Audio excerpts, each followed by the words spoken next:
Good afternoon. It is 3:01. I'm Joseph Bonanno, live from the 104.5 The Zone. Circus Sports at the Mid-Kentucky Downs Studios. In Olympics news today, the U.S. women's hockey team are gold medalists.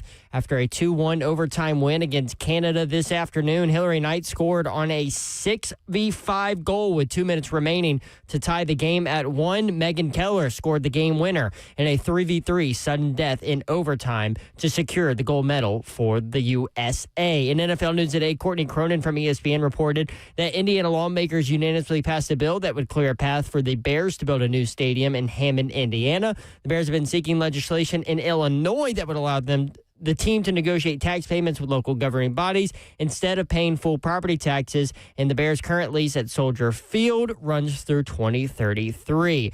In college football news, while Tennessee quarterback Joey Aguilar awaits the decision from Knox County judge on an injunction that will give him eligibility in 2026, he plans to attend the 2026 NFL Combine next week in Indianapolis. His plan is to attend for only a 48-hour window to keep his eligibility intact. For all your foundation repair, waterproofing needs, you need to visit USSTN.com. Breaking news at once on your home for the Titans and Balls. This is 104.5 The Zone.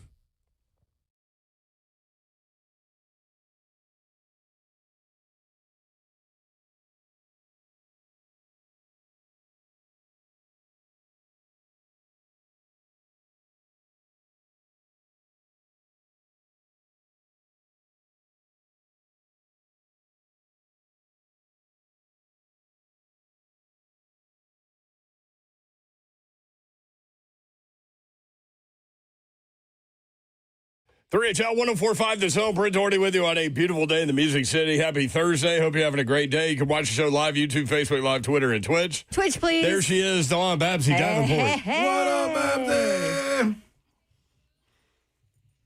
Let's go. I had my coffee already. Oh. And we are ready to rock it. I have poured coffee. I just woke up, took a nap. It's going to take me a minute. That's the best thing. I mean, Best thing in life. How do you guys take naps That's during wonderful. the day? well, I don't had a massage. Oh, okay. That's a good reason. I only get one and I'll take a nap. I need to see if I can get one tonight. Get a nap tonight? No, massage tonight. Oh. Oh. Red and black. Is that for Georgia or Firebird? No, this is just out. So the Jordan 6s came out and I got them and I was going to wear them today. You got but I was- them? Yeah, I was like, man, you know what? It's going to rain. So I got dressed and then I was like, No you know, rain. No rain. This morning. But It did a little bit when I was driving it downtown. sprinkled on me. Oh, it did? Yeah. A little bit, then it stopped. Oh, it's not supposed to. Then it stopped, though. Huh. Isn't Oak Sun's Hill out. red and black? No, Absolutely. they are. Red, gold, and black. Is your next weekend is your Hall of Fame induction? Yep. I thought it was tomorrow. Okay. Chris Wait, told what? me- Well, good. Chris See, told me last we night at dinner. No, that what it are you was talking next about? week. It's next week. I was setting a plane ticket to go. It's in my calendar. I That is know. tomorrow. Oh, really? Mm-hmm. No, I think it's in my calendar that it's next week. Yeah, it's next week. Oh, is it? Yeah. Yep. I don't have my calendar here. Shame on you. Oh, So so when now all of do this you- is my fault. So is it on a Friday or a Saturday? It's on a Friday. Oh. Yep. It's on a Friday. So you're gonna leave Thursday? Either Thursday night or early Friday morning, and then drive from Charlotte up there. Where? That's a tough place to get, right? Where is Oak Hill? Like, what do you Mouth fly? Where do you of fly Wilson, into? Virginia, right? Charlotte, You fly into Charlotte? closest place. And then drive how long? I think it may be 2 hours, maybe an hour and a half. Yeah. Dude, when you were there, you had That's nothing. telling you. crazy. That's why you were in plays and equestrian and baseball I was and locked in. Couldn't go nowhere. wow. So Serious. if there are coaches that want to go see players at Oak Hill, Oh. it's the hardest place to Oh, go. They that's wait a journey. They wait until you go somewhere else. Yeah, no, they come. They do. Yeah, they better come because somebody else coming, and they're gonna get the deals on you. NBA scouts, that's a great everything. point, Like yeah. that's it, Wow. man. That little small, and I wish y'all could see the gym. I have no, I don't have nothing to compare it to. It's, What do you mean? It's tiny. Oh, it's small. Do you remember? Bleachers on one side, 4 rows. Do you remember the old Bleachers. Burton gym over at Lipscomb? Everybody used to run games there. Yeah, it's Like Charles Hathaway would come in very there. similar to that. There's literally the wall is the sideline. That's the only difference. It's about 8 feet, 8 feet on one side. Okay. The benches are against the wall. Yeah. Yeah, Huh. it's small. I loved it when Hathaway would come play with us. It was just like every time down the floor, You're throwing a hoop. Yeah, it'd be a fool not to. Freakish athlete. Mm-hmm. Executive producer of 3HL is Zeph. What up? Give us a women's hockey United States Canada gold medal game update. It went to overtime while we were all coming here. What happened? They won. Zeph was all in. Yes, I was very excited to watch. Who is women's they? hockey. They the won. United States of America Thank you, sir. are gold medalists for the third time, the first time since 2018. Megan Keller scored a game winner on a 3v3 sudden death in Helen overtime. Keller scored the game winner? Megan Keller. Okay. Hillary Knight, a.k.a. the captain, tied the game with 2 minutes to go. AKA the captain. That's her nickname, the captain. Is she actually the captain? I think so, yes. Okay, good. They actually showed a picture of her with one of her current teammates on this year's team when that player was 13 years old and now they're teammates. So she's been doing this for a long time. Wow. Yeah. That's like us and you. Yeah, pretty much. So she tipped in the game tying goal. Tipped in? Yeah, tipped in. The game tying goal on a 6v5. They pulled the goalie with 2.5 minutes to go, scored with just over 2 minutes to tie it, send it to overtime. Do you know what I forgot? I said yesterday I watched the most recent documentary on the 1980 U.S. hockey team that won the gold against the Russians, that the Russians were so inept in terms of knowing what to do when down because they hadn't been down. They just blew everybody out and all these things. They didn't even pull the goalie at the end of that game, which all of the United States team was like, that is weird, but let's keep rolling.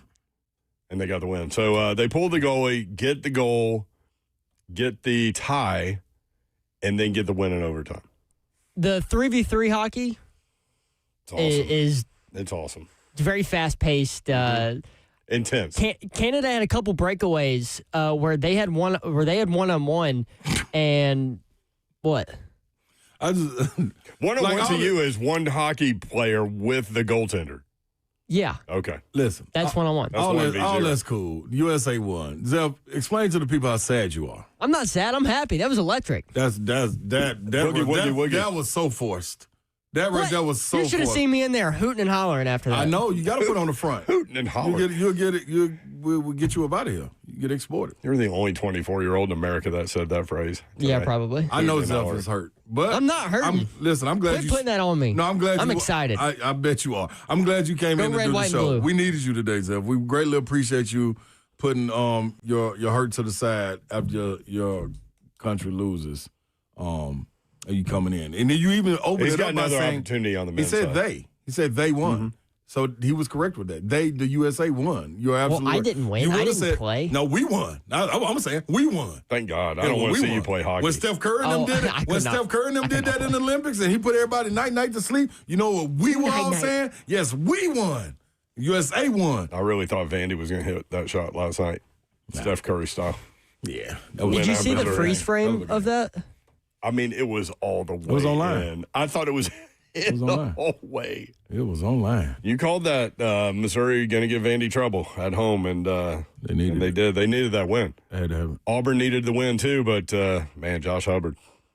So I immediately, after watching that, What the a first night half, of college basketball, by the way, all in the SEC. What a Excelente. night of SEC basketball last night. Excelente. Yeah, what's the name Creighton beat UConn too. Mm-hmm. But I immediately thought about Babsy. When he went for 35 in the first half, I said, It was Babsy just asked. 35-33, Hubbard over Auburn. Oh my gosh. What was he? 35 of 38 or something? Yeah, it was 35 of 49. 35 of 49. But yeah. like the score literally, Hubbard against Auburn was 35-33 at halftime. He had 9 threes, which is a school record for a game. He did it in the first half. 9. What was it? It was like 21-4 early on or something. And I was like, what the hell are we doing? You know, the last game I asked, watched man. of Auburn, I said, Mr. Babs was watching with me and he was like, oof. And I was like, dude, if they don't get it together, this is going to get ugly. Yeah. PSA, it did in fact get ugly. I didn't even have time to say that in this game. Yeah, I didn't even have time.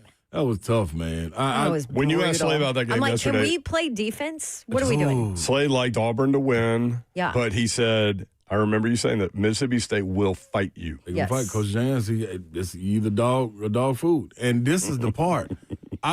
This is my only thing with Stephen Pearl. When Bruce was at the helm, Bruce Pearl got in front of every single camera after every single game and when asked and said, I got to give credit to Stephen because he's our defensive coordinator. Mm. The whole problem with Auburn this year is their defense. 1,000,000%. There's no ifs, ands, or buts. They're outside the top 100 in the defensive analytics categories. And it's like, okay, and he's coming off 31 points, 34 points. Mm-hmm. And they literally, and this is no knock to the rest of the talent at Mississippi, they got one player. Right? It's just one. Like, it's one. Like, what are we doing? Like just the reason Tennessee was able to get space in that lead, in that matchup versus them, they clamped down on him. Boswell defended him face to face. They were playing 4-on-4. Why couldn't you? And then when he stopped paying attention to him, that's when Hubbard exploded and Mississippi State got back in the game against Tennessee. This game, they came out the gate. Switching screens. You switching on a shooter? You gave him so much space. Come on, man. And then he started taking heat check threes and was drilling them. Yeah, that's... Like with contact, there could have been fouls called. 35 points in the first half for Josh Hubbard. Man, that's 9 threes. That's a tough spot to be in. So then in the second half, they just ran 2 at him. And so Mississippi State had open looks, and they just weren't hitting them. Yep. Auburn gets back in the game, takes the lead, and then down the stretch, they're able to hit shots. And for some reason, they were fouling Hubbard. And that's not a good loss. That's a tough one. Alabama, Arkansas, game of the year. You said it on the show. I tried to give you, I tried to be like, Darius Acuff, man, it'll be good to see foul line on him or right to on him. And you're like, oh, man. Yeah. This one's going back and forth. It is. Ain't no ifs, ands, or buts about it. Like, the only people that were in defensive stances in that game for a consistent amount of time was Coach Cal and Nate Oates. Getting their guys to try to play defense on the sidelines. But Darius Acuff Jr. I will say, the defense to me, people have been talking about, it wasn't bad. These were contested shots. These dudes was just hitting some tough shots. These scorers, man. These scores, and the scores see that ball go in the first time, it's ugly. It's going to get ugly. And they were talking to each other. Like, that was good, competitive, spirited basketball right there. So y'all can probably relate to this. So I stopped at Neighbors on the way home to watch the Tennessee game. I was there. I must have came right after you left. I was sitting in the back corner. Damn. Right back there. It's funny that you say that because I thought I saw Chris walk by me, and I was like, is that Chris? And then I turned around, I couldn't see her anymore. Yeah, we was back in the back corner. That's funny. Watching the Arkansas game and Tennessee game. You know how you space it out to be like, I'm going to be done when the Tennessee game is done? Yep. Well, then the Alabama and Arkansas game was happening. Yep. So I was like, I just kept going. And then the Vandy Mizzou game came on. Yep. That's funny. Yeah, man, shout out to I didn't know we had that many Arkansas fans in Tennessee, in Nashville. You know, it's funny. It was cheering in their neighbors. There was cheering, but it almost felt like it was cheering from people that weren't even fans of either school. That were just cheering each shot. And I agree. That's funny that you were there. That's weird. Ain't it weird? We'll talk more about that. Communicate. Incredible, right? It's like halfway from here to my place.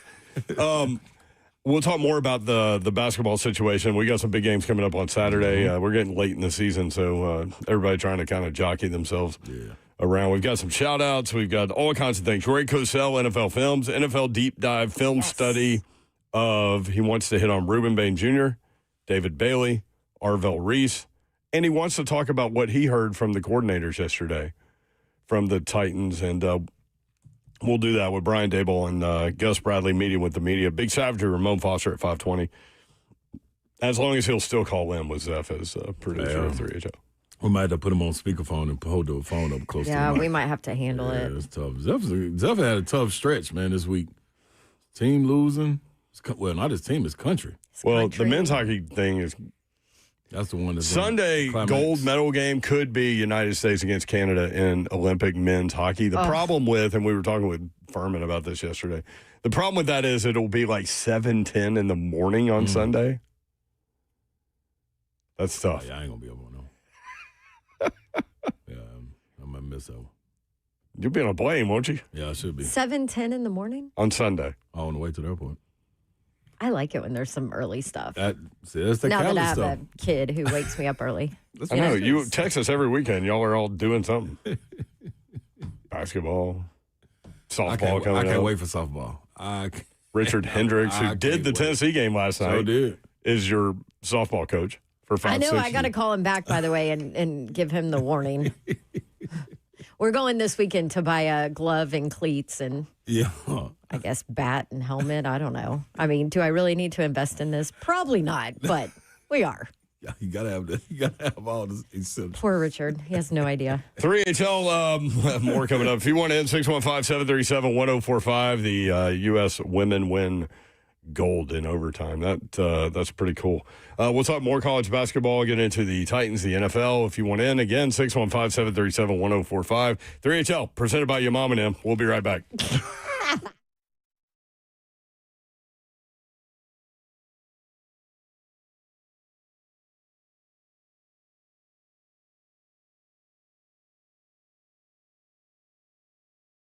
Brentwood Jewelry, my friends down there, can be your friends as well. You have gifting opportunities throughout the course of the year. Oh, Babs has Carmelo, so look out. Oh, there goes Slay. 7012 Church Street in the heart of Brentwood, just off Franklin Road. If you need something as valuable as a Carmelo, Brentwood Jewelry can help you out, not with candy, but with jewelry. Exceptional style, exceptional deals every day for more than 50 years. They have an incredible selection, but what really stands out and what you will feel when you go there, relationships. They are awesome, awesome people. For more than 50 years, Brentwood Jewelry has been proudly serving the Brentwood community in Middle Tennessee with exceptional style and exceptional deals every day. As a family-owned and operated business spanning 3 generations, Brentwood Jewelry, deeply rooted within the community. From Salem's service and special forces to his sons serving as local firefighters, the Imamali family is dedicated to giving back. In a time that is imperative to support local, shop Brentwood Jewelry. Here to help you pop the question as well. If you're thinking about getting that done, Brentwood Jewelry here to help you. Let them help you take the stress out of selecting the perfect engagement ring. They can help you find a beautiful ring in your ideal budget. Browse their incredible selection of one-of-a-kind rings or talk with their custom design specialists to create a stunning ring as remarkable as your loved one. 7012 Church Street in the heart of Brentwood, just off Franklin Road. Exceptional style, exceptional deals every day for more than 50 years. Visit BrentwoodJewelry.com. Good people, what's happening? Big Slay coming to you, man, and I've got to tell you about PAI. You need to head on over there. That's WeGrowHair.com. Don't wait. Hit them up, 615-376-6010. 615-376-6010. And understand this, man. I've been in the chair myself. Now, I wanted to feel that confidence again when you look up there, get to brushing your hair, you see them waves start to pop, and just start to understand that, yeah, y'all see me. I see me. How about that? Process was easy. Team was incredible. The results, it can be life-changing for you. If you've been thinking about it, stop thinking and start doing. We Grow Hair has the best surgeons right here in Nashville. Even the only ARTIS robotic FUE procedure that gives you 2 times more hair in just 1 procedure. They have the laser treatments as well, in and out in 45 minutes. They work thicker, fuller hair, restore your hair and the confidence. Go to WeGrowHair.com, 615-376-6010. Make this year the one you control with WeGrowHair.com.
3HL 104.5 The Zone.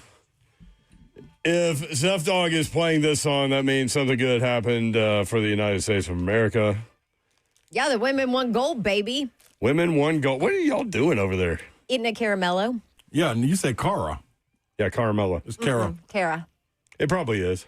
I'll give y'all that one. Is it caramel? I'm not going or to fight caramel? back on it. It's caramel. Is I it say pecan caramel. or pecan? Pecan.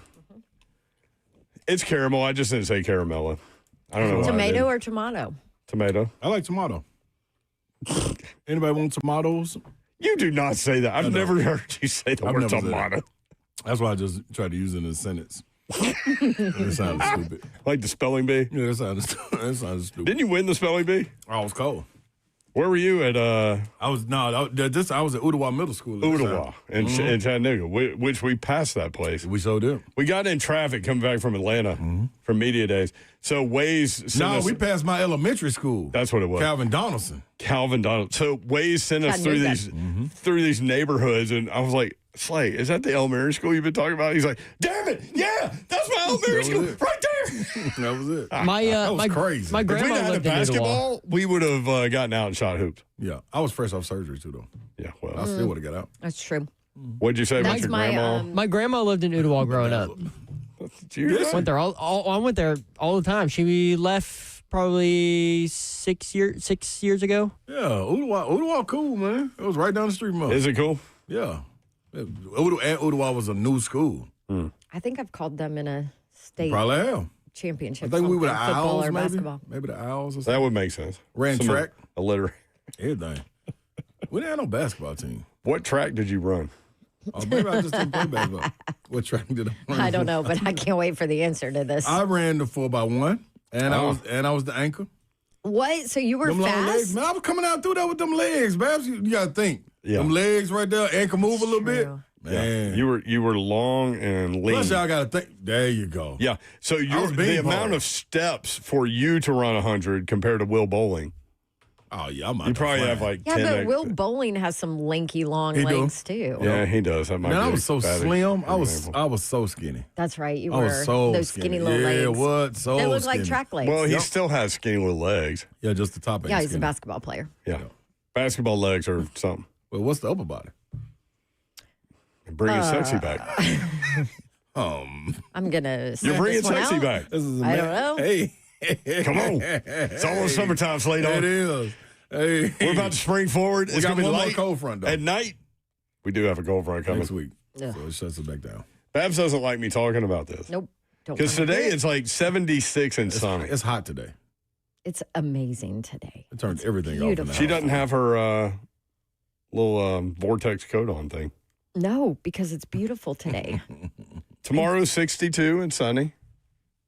Saturday, 57 and sunny. Starting Sunday, to go downhill. So- Sunday, 41 and 21. Back to where we belong. Monday, Or back to where we are. 36 and 22. That's the crazy part right there. Okay. What happened to us doing a outside school day today? That's We were supposed to do a remote from the we parking would lot. have, if Canada won, Yeah. we would have been out there. Talk to our guy. Man, he would have ran it through the ceiling and everything. Shout out. Can I give a shout out? Presented by your Shout mama, out nigga. presented by your mom and them starting to present everything. Shout out to Harry Carey, who passed away 28 years ago yesterday. I forgot to do it yesterday. Oh, you should have. Also, yesterday was National Wine Day. Did everybody celebrate accordingly? No, but Yep. Slay, you and I were at Neighbors. They I was have definitely they have a celebrating. half a bottle wine day on Wednesdays. well, I was half a bottle of Tito. I don't know if he make wine, but he sure make vodka. They make you wine if your team loses. Yeah. I will say this. What'd you say? When I check into my I was gonna say it. When I check into my What are you gonna hotel, guess what they always got, and I think about Babs. The ghost in the mirror. No. You showed that on YouTube the other day. Yeah, y'all said I never noticed that. Yeah, I forgot ghost the in the mirror. That little mirror was right there. They always have the little. Bab saw it. There was a ghost in the mirror. There was a guy in the No, mirror. it's not a reflection. ghost. That's a real person. Oh, it was a real person? Yeah, It was a woman. yeah. It was a lady. Lady ghost. Not a ghost, man. Ain't got nothing to do with no ghost. But they always have a little bottle of Mayomi in there Where? in my hotel room. They do? Yep. Why don't I have bottles of Mayomi in my hotel room. That's his favorite, too. Yeah, like, but out of all the favorite. brands. they got the weighted thing, though. If they didn't have the weighted, I'd be traveling back with them. Oh, yeah. You See, gotta pay for it. Mayomi's been tough. Mayomi was like the king for a while, or the queen, whatever you want to call him. And then people started like, oh, Mayomi. I'm like, no, don't say that. I don't care that it's $19. It's great. Yeah. It's great. It is by far the best. They have it at Neighbors. You can get it at Costco for like $14 a bottle. You've been in there. Damn right. Every time Mr. Babs goes, I'm like, stock me up. Every time he goes. You said you've been in there. Damn right. Every time Mr. Babs goes. I'm going in there too. Oh, man. Greg Cosell coming up at 4:20, and I messaged him last night at Neighbors. I could have sworn I saw Chris. I should have followed up on that. Damn it. You did. Y'all ain't right. No. NFL Deep Dive film study of, he wanted to do Reuben Bain Jr. today. Yeah. David Bailey today. And Arvell Reese today. You know, Arvell Reese is an interesting prospect because a lot of people have him in that list of top 3 talented players with Jeremiah Love and with Caleb Downs. But a lot of people are like trying to figure out what he is. Okay. You know, where do you play him? Inside, outside, edge? What are you doing with him? So that'll be an interesting conversation. I think also he wants to get into the Brian Dable and Gus Bradley Wednesday pressers. Isn't the conversation usually like, aren't we? Which like, is funny because that's not usually Cosell's lane. Right. Usually he's like just. But the way he wrote me, it made me feel like he had something to say about all that. Right. You know? Got something to say. I love it. So what things look like and all those things. Aren't we usually like knee deep in the draft talk by now? Well, I mean, Wyatt leaves for the combine on Monday. Okay, that's what's kind of cranks it up. That'll crank it up. All right. Mm-hmm. I mean, we kind of have been. Anytime I see a mock draft, I pull it up and bring it up. Yeah, you know what I said I was going to do this year?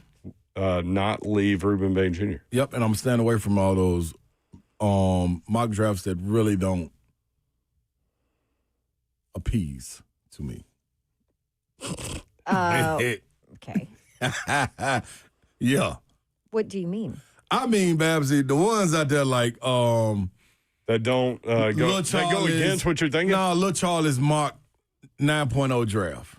Oh, and I don't even know who Lil Charlie is. Or I've never heard the of him ones that Lil are Charlie like, sounds like a good dude. Titans at 4 offensive linemen. Those like we're out of those. Yeah, I don't want to do no more that make me click on it and get upset or my blood pressure high or a little headache or anything. I'm not doing any of those. Yeah. Mel Kiper not careful. I'm gonna be out on him. I do feel like a little bit Mel's kind of falling off of that's it. why I'm there. It's like like what hurt me, the whining last year got me, man. Dude. Everybody went against him. The Shador with him was just bizarre. Yeah, that was tough. I ain't never seen Mel lose it like that. That was usually we can't wait to hear him talk about what is this pie he eat? It's sweet potato pie or something with the whipped cream or something. Pumpkin pie. He likes pumpkin pie. Like which I don't even know where you can get that. pumpkin pie right now. Now, when I think of him, I always think of our boy Caliendo. Every single time he talks, I'm like, oh my gosh, I can't take him seriously. That's right, PSL. Clickbait is the word. No clickbait for me this year. I'm sticking to my. I'll click on all of it. I know. I get it. Oh, Mayor's like, who is this 14-year-old that put out a mock draft? And then Zephyr helped with it. There's an 11-year-old baseball player from the Dominican that just signed a $1.5 million deal. Who? 11. Jeez. What is he, a pitcher? No, he's a shortstop. Yeah, he's a shortstop. And if you watch the video of him, you can tell. You can tell the kid's got some like pro potential. He's 11. That's how baseball works, especially with the international. They go out and they find. He's the youngest player ever signed. Right about that. He's the youngest player ever signed, though. I never heard him lock up. What is that, $1.5 million? You said $1.5 million? I think that's what it was. For how many years? I'm looking back at my notes because I meant to bring this up. Because usually you hear about people, especially in South America, them locking them in for years, where it's an ironclad contract. Even when they sign with the majors, they got so much to return. I never heard about $1 million. For an 11-year-old? My notes are funny. It was the Philadelphia Phillies. They signed a pre-agreement with 11-year-old shortstop. When did this come out? Because I'm trying to find the story. 2 days ago. Yesterday morning. So Yesterday. My notes are weird. The new Titans logo has been leaked. Team Canada accused of cheating. Mono Bob. These are my notes. $1.8 million signing bonus to Venezuelan shortstop David Basabe. How about that, Slay Dog? I just don't Youngest player in history to sign a pre-agreement with an MLB organization. I just don't know. Like, what are you trying to do? What you gonna get? Who you think you getting? You think you jumping the gun on Ohtani? You found a new Ohtani or something? Like, what is? I'm missing it. What were you doing at 11? What would you have done with $1.5 million? I wouldn't have done anything with it, yo. What at 11? Well, I would have been trying to go take the whole school to Mr. Getty's. Like, I worked at Mr. Getty's. So you would have been receiving some of it. Like, this is like what? And we still would have been getting the clear cups. The clear cups that were for water, but the dark cups were for soda. Yeah. But you could get Sprite. Mm-hmm. Yeah, dog. Come on, man. What are we doing? Where are we headed with youth sports? You're in it. So. I hate it. Yeah, she's only 5. Like, she's halfway to $1.8 million. That's nuts. If you keep her on the right path, Babs. You keep trying to spray her around. That's crazy. Because I got to find something she's good at. Entertainment, stage, acting, singing, dancing, all of that. She should be in shows, in movies with your brother. No, we're going to play sports, damn it. Now her little cousin, too. I see her on social media. She's entertaining. That girl. Mm-hmm. She liked the stage, too. She's a dancer. That's where Hads get it from. That's a little road dog right there. It is. You think Hads gets dancing from her cousin, not her mom or her dad? Oh, it's in there, the entertainment bag. She definitely does not get her dance from her mom. Babs, you grew I don't know, man. Lately, you've been industry. Yeah, you've been dancing a lot better lately. Like when you won the $1,000. Oh, that was a dance right there. Oh, she would dance for a wish minute. y'all had me on video. I know. Zelf. I straight hit $1,000 jackpot. Last pull. That was wild. That was wild. Zeph, you should have been recording. She didn't just dance in the moment. Like, we left and went to find tables, and she was still dancing. That was she was supposed to. She was walking and dancing. I thought she had 1,000 turns. It was $1,000, baby. And I walked away, which is like even crazier. So because that was the most you could win on that machine. So besides like the big jackpot. And so I was like, okay. We had to go do an interview too. That's right. There was a reason. Oh, yeah, y'all. But, I mean, you did pull out your phone and videotape a little bit of it. That was it. I just did a picture of my winnings. Mm-hmm. Tennessee wins last night, 89 to, what was the final score in that game? 66, I think, or 60-something. I didn't even write it down. 89-66, yeah. 89-66. It was another game where Tennessee had a big lead. Oklahoma cut it to 5. Mm-hmm. I mean, it's amazing. But I was thinking during that stretch that it looked a little different. Yep. That it wasn't because Tennessee was like laxing mentally. It was because Oklahoma happened to hit some shots. They were contested shots. And then, I mean, Nate Ament, I texted y'all this last night because I remember very well. It was only a couple months ago where people were chatting with us and putting in the messages and calling us, telling us Nate Ament wasn't nothing. Mm-hmm. Where are y'all now? Mm-hmm.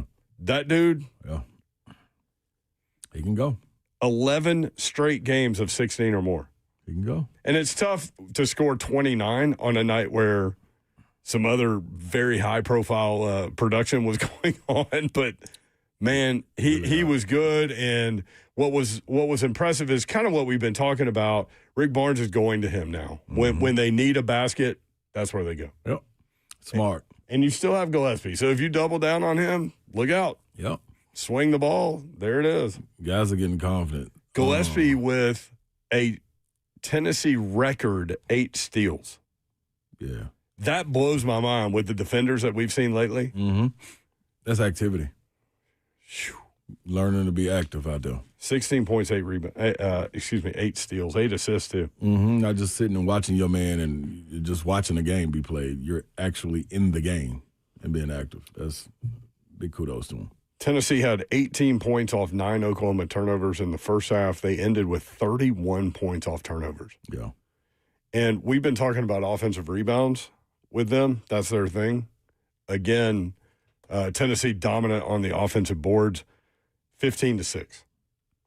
And there's a video after the game, which we may play in just a little bit, where they talk about when the assistant coach said that. Like, this is our game, offensive boards. Is that how Tennessee needs to get where they need to get? Yeah, the strength is in their front court. Like, there's no ifs, ands, or buts about it. But being able to get 15 offensive rebounds and score on those 15 offensive rebounds is what's key. Being able to go get 10 steals and be able to score with the 10 steals, not just getting them so it's just empty numbers, that's what's going to be big for this team moving forward. Felix Akpara showed who he was last night. Jalen Carey had a really good game. He's got to be able to shoot free throws. Because at some point there's going to be Hacker Carey, and you don't want to be that guy. You want to be able to at least go 70%, man. Hacker Carey. That's the only thing you can come up with. But Dwayne Brown, he's been good, and they did this without J.P. Estrella. Mm-hmm. So yeah, that's huge walking into this matchup against Vandy. Who it looked like we wanted it. They will. It looked like Oklahoma had Link down low, but like if you don't have the body mass, against Carey and Akpara, it's tough down there. And a little bit of it too is just want to. I think they can go up against like them going against. That's why it was so shocking the way Florida did them. Because I thought the want to was there for Tennessee, but it seems to have been there as of late. Can they continue it? Nate Ament, 29.6 boards, 3 assists, just 1 turnover. Felix Akpara, 18.7 rebounds, 2 assists, just 1 turnover. Yeah, probably 6 dunks. Yeah. Carey, 7 and 7. Gillespie, 16 points, 8 assists, 8 steals, 3 rebounds, 1 turnover. Boswell, 4, 5, and 5. He did much of that in the first half. And then Brown, 13 points, 3 rebounds off the bench. So, Tennessee Vandy coming up on Saturday. It's going to be fun right there. It's going to be a good one. 1 o'clock. Yeah, Byington's already coming out saying, fans, we're going to need you. So, I think the fans should know that they're going to need them. But I'm all for whatever you got to do to rile your guys up to make sure they get there. It's gonna be a good one. I did think that Oklahoma would cover that spread yesterday, because they had a guy, Tay Davis, I thought could match up a little bit, not in length, but in experience with Nate Ament and try to slow him down. But dude playing at a different level right now, stronger. Do you remember the messages we got about him not being anything? Mm-hmm. Yeah, absolutely. I think I remember you saying, just hang on. Yeah, the phone line is always open. 615-737-1045. We can take your calls. Also, when we come back, we'll play the Tennessee postgame locker room for you, Rick Barnes and company. Next, 3HL 1045, The Zone.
3HL 1045 The Zone. Brent Doherty, Don Davenport, Ron Slay, the executive producer of 3HL is F-Dog. What up? Shout out, presented by your mom and them. Yeah. I got them all day. Shout out to Wofford freshman pitcher Hiram Lewis. What'd he do? Son of former Vanderbilt quarterback Hy Lewis, who has been on the show a lot, for absolutely crushing it. His dad put out a video of him striking somebody out at Wofford as a freshman, and he throws the pit, and he's long and throws hard and all this stuff, and he turns toward the dugout and screams, "Let's go!" And I just love it. I've known that kid since he was like, I don't know. That was real. 5, maybe, before that. But anyway, yeah, shout out to Hiram Lewis on that one. 615-737-1045 is the number. Team USA grabbed a quarterfinal hockey win over Sweden yesterday during the show, 2-1. Quinn Hughes with the game winner. Goaltender Connor Hellebuck stopped 28 of 29 shots. Hellebuck. United States, thank you, Babs, will face Slovakia on Friday in one semifinal. Canada will play Finland in the other. Hughes said this after the game. He said, the desperation level is so high. It's game 7 every night now. I like that. Good energy. Good energy. Did you know that Quinn Hughes, or it's either him or his brother, one of them like sees ghosts? Wait, what? I saw this story today. You can't see that and not know the rest of the story. Come on, Paul Harvey. I really needed to read into it, but him and his brother are one of them. You know, if you're going to bring up ghosts on this show, you need to know the rest of the story. And now you know the rest of the story. Except you don't, because Zeph doesn't. Right. I'm going to look. Yes, U.S. hockey star Quinn Hughes is aware of the rumors that he's haunted by ghosts. Haunted? Like he himself? There's something, there's a difference between seeing ghosts or being able to feel them and haunted by them. This is a tough place to be. Like, this is tough. This is not, like I've said on the show, I want to see a ghost. I don't want to be haunted by a ghost. Right. Meaning they There's just a big follow you difference. around. I think it's actually just a joke on the internet, but I still have not found proof that he has. So if you see him sitting on the bench, like he has like the most just like in space stare of all time, and it looks like he's just staring at something. Are you saying creepy. that Quinn Hughes is a ghost? No. He sees ghosts, and that's why if you look at him on the sideline, his eyes are like popping out of his head, like at all times, and it looks like he's terrified of something around him. And so I think the joke is that he can see ghosts. Like Haley Joel Osment in Sixth Sense, I see dead people. I tell y'all, I worry about it all the time. Like if I'm really dead, when I go to the bathroom and they've got those like automated sinks, and you can't get the water to come on, you can't get the soap to come on. You're like, well, am I really here? I never think about that. Am I really here? That's your. Yeah. That's fair. And now you got these Waymo cars rolling around town. Yeah, those things. Then you get in by yourself and you're like, am I really here? Right. Paul Allen's estate began the selling process of the Super Bowl champion Seattle Seahawks. This is crazy story given the timing. The first time it's ever been done. They also own the Portland Trail Blazers, this estate. So they are for sale too. Wow. So the Paul Allen estate is cashing out. They done? They done. They're selling high on one of those teams. Well, the Trailblazers will be sold for approximately $4 billion. They should be. They're the support. It's the support around them. Portland really supports their team. $4 billion for them. Some estimates suggest the sale price of the Seahawks will be between $8 and $10 billion. He got Seattle too. Mm-hmm. They're selling both of them. What are you getting ready to do? Cash out. Go sit on a beach. Practice saying, "Thank you, sir. Can I have another?" I don't know. I feel that. Good gosh. Mayor. That's bankroll. Wow. So one for $4 billion, one for $8 to $10 billion. So Seattle. when you sell Portland, do they stay there? That's a bit. Wow. That's exactly where I was going. With them being that close, they ought to move right on up to Seattle. Or to Nashville. Seattle has been begging for an NBA team to return forever. Yeah, we need an expansion team, though. We need our own. Nashville? Yep. Nashville's not getting one. Not with Memphis down there. No, I agree. I'm just saying we need one. Oh. I don't know. Would this city support an NBA team? Well, this city don't really support anything. I don't believe that. Last minute, they support last minute. I'll tell you this: the mayor doesn't support Acme Food and Feed and Seed. Why? He's running them out. Something to do with property taxes. Their property taxes went from $116,000 to $600,000 in 1 year. Really? And Tom Morales is like, I can't do this. Damn. And McConnell was Wow. McConnell was like, I mean, that's business. I got to get on my bubble. Yeah, McConnell's like, I don't care. Yeah. That's why. I'm not getting political. I mean, these are things that have happened. Yeah. I mean, it's No, not these opinion. are just facts. Yeah. Facts only. Jason and Franklin wants to talk about the Paul Allen estate. Jason, what's up, man? Hey guys, how are y'all? Great, Good. thanks. Awesome. So I was reading a couple weeks ago before the Super Bowl started that Paul Allen, since he passed away, I believe they had 24 months to sell both estates. So it's almost like a forced sale by the NFL because the estate itself, NFL rules and regulations say something about along the lines of you can't have a group or a group of people in a state, for example, to run an NFL team. It has to be one entity or one person. Okay. That's my thought. Food for thought. Love you, Ron. All right, thank you, Jason. Appreciate it. Well, at least they got one going out. You know? Yeah, sometimes that's all you need. Tennessee with the big win yesterday. We talked about kind of the keys to success for the Vols moving forward, and we've been saying this: offensive boards, Nate Ament becoming who he is, and having the freedom and the confidence to be like, I'm the guy on this possession. I'm going to go get points or foul. After the game, Rick Barnes, talking to his team, said this. Yeah, that's a great job, man. I'm telling you. I thought the best game we played all year. One, the thing that pleases me most before Coach will give you some stuff, we had, 7 turnovers? Yep. So there were 15. 46 points in the paint. Okay, that's dominating the point. Jacoby, 8 assists, 1 turnover. Yeah. 8 steals. 8 steals. 8 steals. Record for single game steal. Okay, great job. Feed. Said you could have 10 and 10. You had 18 and 7. Murray, plus 20 when you were on the court. And 15 offensive rebounds. It's what we do. Okay, great job. Yeah. It's what we You see do. how good we can be. We still got to keep going, all right? Still got to keep going. We're climbing the mountain. The altitude gets thinner at the top, okay? Only the strong survive, all right? Let's go. Tennessee at Vanderbilt coming up on Saturday at 1 o'clock. That's going to be a big-time matchup. They play again to close the season in Knoxville. Yep. So a stretch coming. Robert Walsh is texting me. Bert. What Bert talking about? Good point. To that caller, if that's true, what's the deal with the Packers? That's interesting because they have shares of stock that people own. Good job, I don't know. The Packers are kind of different than anything, but yeah, I don't know the answer to that. Thank you, Bert. Appreciate that. See, what do you call him? Smartest redneck ever? Babs?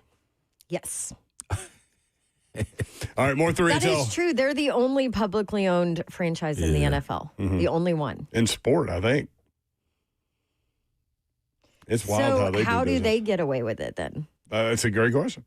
There's 537,000 stockholders. Wow. That town isn't near that big. Oh my gosh, It's no. like more than 5 times the number of people in Green Bay. The Atlanta Braves are also publicly owned. That happened a few years ago. My boy. That's my guy right there. Y'all ever Yeah, need but we're talking about the anything? NFL Joe Zephyr. as in a rule for the But NFL. I did bring up, I think that's the only one in sport. But I didn't know that about the Braves. And Interesting. the Blue Jays and the Knicks. Your Blue Jays right and there. the Maple Leafs and the all the Canadian teams are. There's a joke in there somewhere.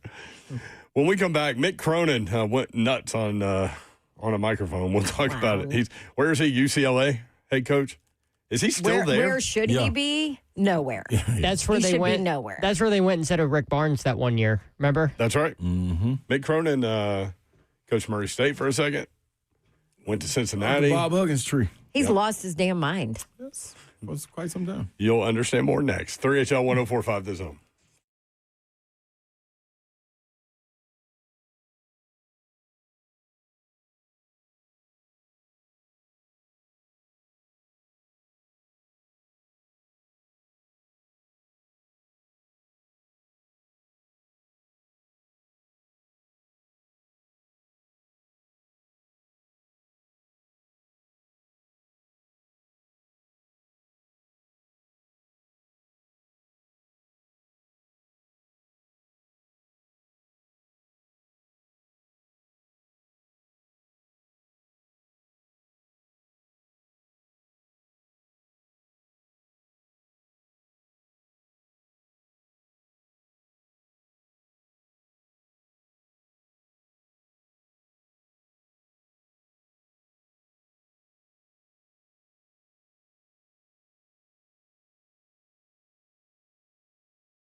Good afternoon. It's 4:03. I'm Joseph Bonanno live from the 104.5 The Zone Circus Sports at the Make Kentucky Downs Studios. In Olympics news today, the U.S. women's hockey team are gold medalists for the third time and first time since 2018 after a 2-1 overtime win against Canada.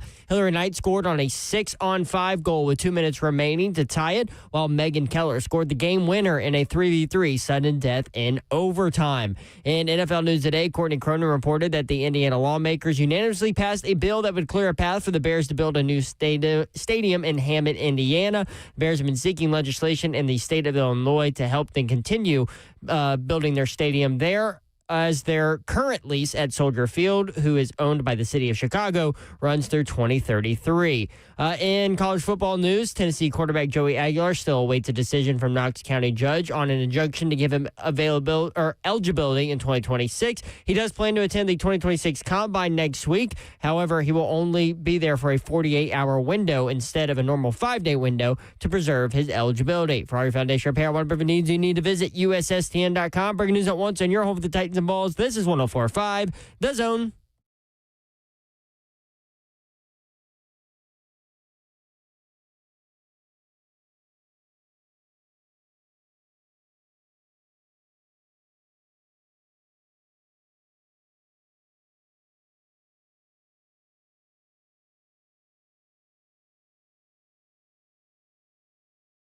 Three HL 104.5 The Zone. Prince already with you on a beautiful day in the Music City. It's already Thursday, people. Throat Punch Thursday. I got a throat punch. I got one, too. For all them Canadian women that think they could beat our American women's hockey team, throat punch. Get out of here. Yeah. Goodbye. Go back to Alberta or wherever you're from. I just looked at USA. USA. That's right. USA. Mm-hmm. Did y'all see the game-winning goal? I still have not seen it. I sent it to you. It is, I'm not going to lie, it's pretty bad A. Let me see. Yeah? I mean, yeah. Are you going to have Hadley play hockey now? Definitely not. Definitely not. Actually, you know what? I might as well try it. I should try it. That was cold-blooded. It was cold-blooded. Okay. Mm-hmm. Look at all the USA people up there in the crowd. That's what I'm talking about. All Canadians. Got their little hands between their little heads. Not me. I was rooting for the United States of America. Their little hands between their little heads. Mm-hmm. Their little heads between their little hands. They have mittens on. They might as well. They sick, too. You know the gloves with no fingers? Yes. Mittens. Are those still a thing? Mittens? I think so. I think they got like cool kind now that you can take the mitten part off and your hands out there showing. Something weird like that. But then why do you need them? Hey, you are. If you need to use your fingers. Yeah, I'm not the one inventing this stuff. Babsy's here. What up? What up? Happy Thursday. Hit it. There we go. Hit it. Here we go. Let's go. Mm-hmm. Yup. You got any throw punches over there, Babs? Nothing off the top of my head, but I can definitely find some. How about Mississippi State basketball? How about Auburn basketball? You'd rather throw punch your own group. I can throat punch my own team. Well, they're the ones that lost, not I know. Mississippi State. So. Man, they came all the way back. I thought it was over. And then because Mississippi State couldn't figure out a way to get Josh Hubbard a shot off. Well, you thought that about Vanderbilt, too. They came all the way back. I mean, last night was crazy. It was crazy. Chaotic. Yeah, I texted at one point Vanderbilt getting throttled or whatever I wrote. And then one of y'all wrote back like, Mayor jumping the gun. Not so fast. No, that's not. That Slay said you sound like Zeph right now. Oh, is that what it was? That's exactly what my boy do. But the difference, and I tried to make this point, the difference is you always give opinion about things. Like, it's matter of fact done. All I said was a declarative sentence, Vanderbilt getting throttled right now, which was true in the moment. But Vanderbilt, man, they come back, dude. They play till all zeros are everywhere. Mm-hmm. Does that make sense? Yep. Slay Dog is here, yo. I'm in the building. Until the game ends. Tyler Tanner almost made that half-court shot, too. So what are we doing throwing that baseball pass? I mean, I get the idea, but throw it farther down the floor. Yeah. But even so, you can't throw it out of bounds because then they get the ball under the goal. Yeah. That was a whole weird dynamic. Did they not have a timeout left to kind of talk through that? Probably not. But you don't want to let them set up anyway. Just get the ball in bounds. That's the main thing. I mean, it almost went. Well, great chance. You know who will be on hand Saturday for this Tennessee and Vandy game? Who will be on hand Saturday? Dickie V. Will be coming. Really? Yeah. Mm-hmm. They're putting that crew on it? Yeah. Dave O'Brien and Corey Alexander. All right. I like it. That's big. That's big time right there. I like it. Mm-hmm. 1 o'clock Saturday. 1 o'clock. You'll be all over the SEC network. I surely will. I'll tell you this. Enough. Your crew loves you so much that they can't go through any kind of on-air thing without mentioning you. Like a little shout out presented by your mom and them. That's what they be doing. Now we just need to get them to say shout out presented by your mom and them. That's what it is. What we need. That is what we need.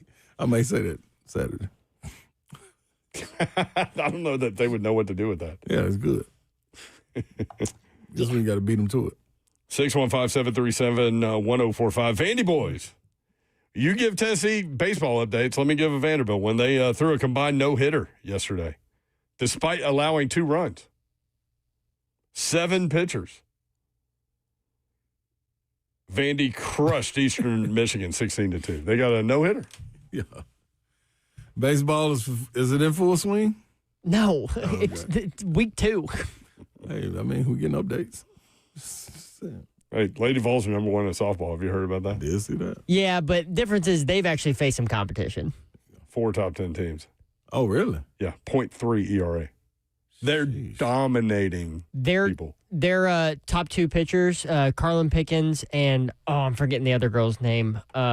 She's new this year.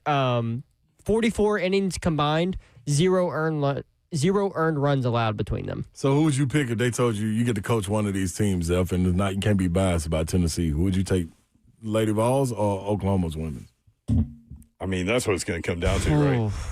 Oklahoma's. I mean, we heard the score from this past weekend. They won 34-0 in a softball game. Yeah, in 5 innings. In 5 innings. So who would you take, Zeph? No bias. Probably Oklahoma. Ooh. That's it. Hey, Zephyr. Who wins, Tennessee or Vanderbilt on Saturday? Basketball? Mm-hmm. Where it's here? Memorial Gym. Probably Vanderbilt. Okay. Seen this story play out. Although that's what I said last Friday. That's true. Although Tennessee, outside of Kentucky, Tennessee has not lost a game in the last 10. So outside of one team, 2 losses. Lastradamus will offer his thoughts tomorrow. It's matchups, man. Mick Cronin, press conference. He's at UCLA. So what had happened was one of his players had a hard foul, really hard foul. And then Mick kind of grabbed him and sent him toward the locker room and made him go to the locker room, basically ejected him himself. And then after the game, he was asked about it, but it turned weird. Yeah. No, he was asked about the student section of Michigan State. That was like the beginning of everything, and then was asked about the hostile environment. Yeah, well, either way, it's weird. Listen. Yeah. What was your thoughts in the student section chanting Booker's name? I could give a rat's ass about the other team's student section. I just meant overall the way that you I would like to give you a kudos for the worst question I've ever been asked. Wow. All right. Did you like You should take it. the preparation of the... Do you really think I care about the other team's No, I don't. student I don't section? think you care about the other. Are you raising your voice at me? No, I'm just. Yeah, you are. Yeah, you are. Come on, dude. No reason. Come on. Yes, you are. Everybody's standing here listening to you. Everybody. This is on camera. They can hear you. I answered the question. I could give a rat's ass about the other team's student section. I coach UCLA. I don't care about Michigan State students. I mean, who cares? Did y'all feel like he raised his voice to him? No, man. and also, who the hell do you think you are? Right? Can you imagine if that would have been Babs? Oh my gosh, Yeah. I'd have been in jail. Yeah, that was, I don't know what that was about. Listen, I would have been Cronin. like, hey, well, congratulations to you for the worst freaking answer I've ever gotten as a reporter. Way to go, buddy. And the funny thing is, like, head coaches have been asked this, and they've been asking about environments. Right. As of late. You know what I'm saying? That's what I was going to say. And that's a good one. Yeah, and that's I'm a great okay. one. Seriously, I'm okay with his answer of I don't give a rat's ass. Yeah, he could have left it at that. I'm good with that answer. Yeah, especially after the game. But to like antagonize, to say that, Yeah, I looked it up too when that happened because I was like, this guy, he follows me on Twitter. Does he? I guess from the reporter guy? No, Mick Cronin. Oh. I guess it was from when he coached around here. He was at Murray State. Yeah, so that must have been why. But I was like, dude, like to me, I'm like, dude, you're losing it. Yeah. You've lost it. Yeah, that ain't cool. And I get it. Sometimes there's questions that are dumb that you don't want to answer. I totally get it. But are you raising your voice at me? Yeah, First of all, I don't think he raised his voice. Second of all, RELAX, dude. Everybody relax. hears it. Everybody hears it. Everybody's on camera. Like, Yeah, you know what, Mick? You're right about one thing. Everybody heard what a D-bag you were. Yeah, that wasn't cool right there. Mick Cronin is 54. He's from Cincinnati, Ohio. He was an assistant at Cincinnati 1996 to 2001, then an assistant at Louisville from 2001 to 2003. Then Murray State head coach 2003 to 2006, then Cincinnati for a long time, then UCLA now. That was Bob Huggins' tree. Mm-hmm. I mean, what do you think it comes off as insecurity to me? To me, it's just he's been on this little tantrum the last 2 or 3 years. You know what I'm saying? I don't know if he's trying to run himself out of UCLA or what, but it's like this. All of it's avoidable. And it's like, why? Like, what are you doing? Like, are you trying to bring more? Are you trying to put a spotlight on the university? And see, then the other part is like, this is the stuff that when Kansas State comes out and said embarrassing the university, it's stuff like this that's embarrassing to the university. Right. You know what I'm saying? Well, Nick, and then of course, like once you do that, now the entire press corps is against you. And so now it's like there's articles, he doesn't record any practices because he doesn't want any incriminating evidence. So then it's like, he mistreats players. That was weak. I'm like, yeah, because you just pissed everybody off. So now they're really going to dig on you. Usually when a coach starts acting weird like this, he's on the way out. So right. We'll see what's going on. They had a tough run through Michigan, which is to be expected. Yeah. That's tough to go to Michigan and Michigan State. All right, when we come back, Greg Cosell, NFL Films. We're going to take a deep dive film study on Reuben Bain Jr., David Bailey, Arvell Reese, and more. Greg Cosell next, 3HL 104.5 The Zone.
3HL 1045, The Zone.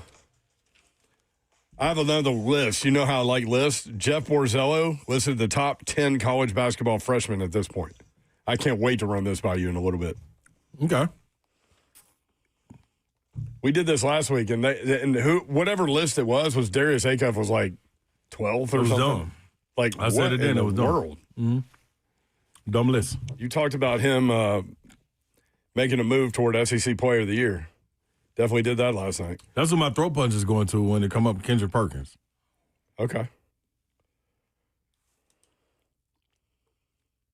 I need to see if I can find that to send it to Zeph so everybody can hear it.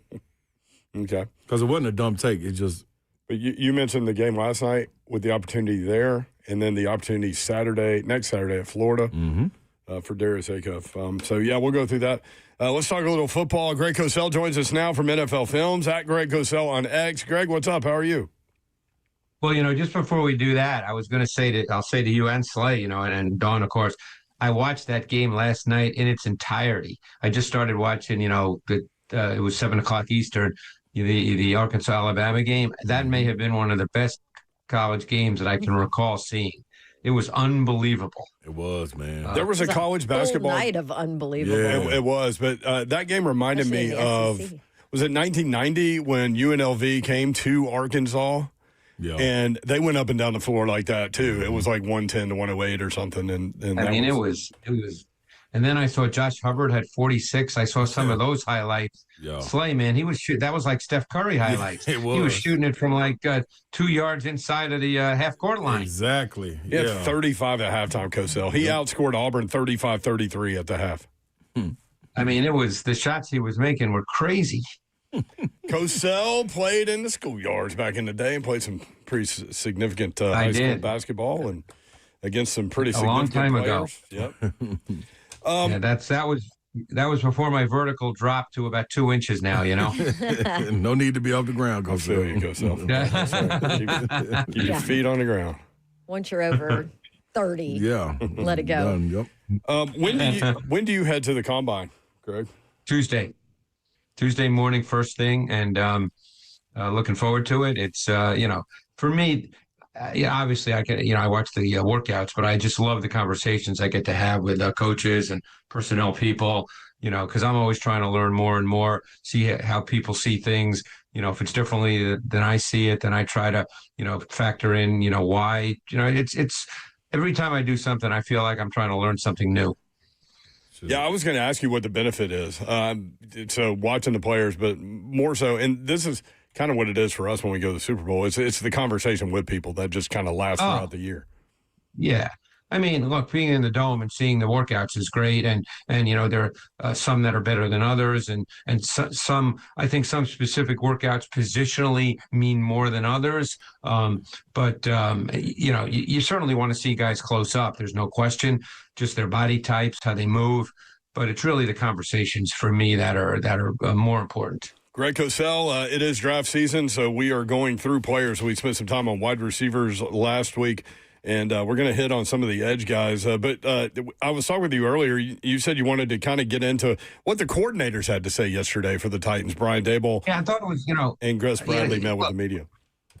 Yeah, very often, you don't necessarily learn a ton, from those. But I thought, I'm sure most people are very interested to hear what Brian Daboll has to say, because obviously, Cam Ward is the guy. And I thought something he said really struck me, and it wasn't related to Cam Ward.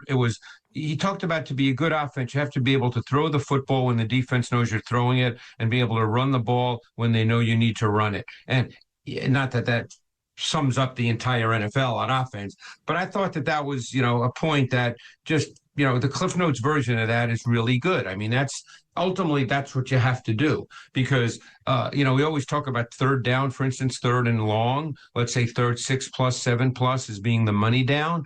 Well, normally the way defenses now play in the NFL, they kind of bring a tactical advantage on those downs. So you have to be able, and it's not just a matter, every coach will say you have to execute. You can say that about anything. But it's, what do you do tactically to attack defenses that really do some excellent things on their end tactically, and they have the advantage because now they bring out all their blitz packages, all their pressure schemes, all their different coverages. So, that really struck me as kind of reducing it to simplest terms, and that's kind of what you have to do in this league. It is, and you can't do that when you don't have the talent level to be able to do that. So, obviously they need to piece that together. But, yeah, I thought it was interesting. Dable and Gus Bradley also, explaining why they took this opportunity over others. And a lot of it had to do with the relationship with Robert Saleh. Yeah, and I thought Gus Bradley's interesting, too, because many might remember that he sort of followed Dan Quinn in Seattle with the Legion of Boom, and obviously they played cover 3 because they just had ridiculous talent, and they could essentially line up and play. I'm simplifying to some extent, but that's kind of the way they played. And then he sort of evolved over time as the league changed. He started to play more split safety coverages. So, a lot of that also depends on the players you have. The one thing about this league, it's if you don't feel good about your corners, if you don't feel you can actually match up to some degree on the outside, which doesn't mean you're always playing pure man, but at some point you have to match up on the outside, then it limits so many things that you can do, because that means you have to build your entire defense, particularly in those critical situations where you're playing to kind of control your corners. And if you have to play that way, it just gets hard. And let's be honest, the Titans had a corner problem. Yeah, I mean, I don't even, as you talk about that, I don't even know who their corners are. I don't think they do either. Yeah, we don't them. Yeah, it'll be interesting to see. I mean, because look, obviously, they drafted 4, right? Yep. Is that their draft pick, number 4 in this draft? They draft at 4. I thought you were talking about corners. No, they draft at 4. Yep. So unless they make a trade and get more and more picks, and who knows how it plays out, they can only take one guy at 4. So you can't take every position at 4 on defense. So it'll be interesting to see how it all plays out. The way teams sort of do drafts now, for the most part, is they kind of take the best player available at a position of need. That's kind of what you do these days with the draft. Obviously, you're not going to take a player you have, ranked 35th on your board at 4. But, if it's a true position of need, you could easily take a player you have ranked 8th on your board at 4. That's not a big jump. So we'll see what they do. But obviously, they need they need edge rushers, they need corners. I mean, they need a lot on defense, and it's sometimes in one year it's hard to do everything. I think they need wide receivers. Yeah, I think Zeph has the cut that you're talking about from Brian Dable. What kinds of problems are NFL offenses trying to solve nowadays? Let's listen. To be a good offense, you have to be able to throw the football when the defense knows you're throwing it, and be able to run the ball when they know you need to run it. So all the challenges that come with that, the identification in the pass part of the game, whether it's 2-minute, whether it's third down, when you have to throw the football, the communication element of having everybody on the same page, not just the quarterback and not just the line, it takes 11. And then in the run game, that's something that we talked about this morning as a staff. We went through some goal line and short yardage things, just to detail those things out. And, those are going to be situations where most of the time they know you're running it. You have to do a good job of staying on the same page. The looks that you're getting now, Paul, it's advanced as it's, you go back and look at 2000 tape, which we have some of that on the computer right now, show my age. But, the vanilla looks that you're getting, it's not always vanilla. There's a lot of disguises, and you have to figure out ways to neutralize that as an offensive staff, and then ultimately, you have to execute it on the field. So to your point, I think that's really interesting. On short yardage situations, you got to be able to run the ball on some level. Yeah, I mean, there's certain situations. Look, and I think he said something earlier. It might have been earlier. Where he talked about that. A lot of teams, most teams have the same plays. That's the way it is in the NFL. I remember, hearing that as well. He talked about that, and it struck a chord with me, because you've heard me say over time that, hey, there's not 1,000 pass plays. There's not 1,000 running plays. For the most part, everybody runs the same plays. It's the way they get to them. It's, whether it's personnel, whether it's formation, whether it's the pre-snap movement. But when you get to the play itself, most people pretty much everybody runs the same stuff. So, it's how do you make it. I guess the best way to say, and I heard this line from John Gruden years ago when I talked to him. It may have been when I interviewed him for the book I did with Ron Jaworski, which probably goes back 13, 14 years now. And then he talked about the illusion of complexity. The way a lot of coaches talk is they want to make it simple for their group, but difficult for the opposition to figure out. So that's on both sides of the ball. So, you want it to. You don't want your players to feel like they're uncertain as to what they're doing. You want them to feel like it's pretty simple. I think, for instance, that's one of the things that Mike McDonald does exceptionally well on defense, is that he makes it simple for his guys, but it's not always so easy for the offense. So, I think that's one of the keys of being a good coach, a good teacher. It's teaching. You're trying to take detailed concepts and make them clear and concise to your team. That's what you're trying to do. I know everyone listening wants to get your film study on Ruben Bain Jr. and David Bailey, which we'll do in just a second. But I want to ask you about Arvell Reese. I keep hearing he's one of the top 3 maybe talented players in this draft. But what is he, Cosell? Where is he going to be placed on a defensive scheme? Well, he's a freak show, first of all. And he's 20 years old. He's 20 years old. And he's 20. So he's probably going to get better. And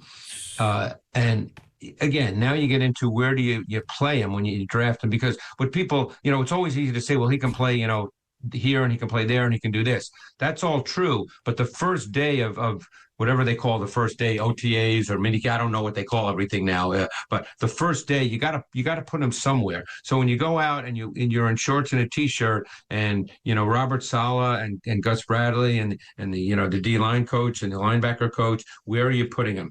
I personally think that he's as close, and I don't want people to think I'm saying he's this guy right now, because he's a college player who hasn't played in the league yet.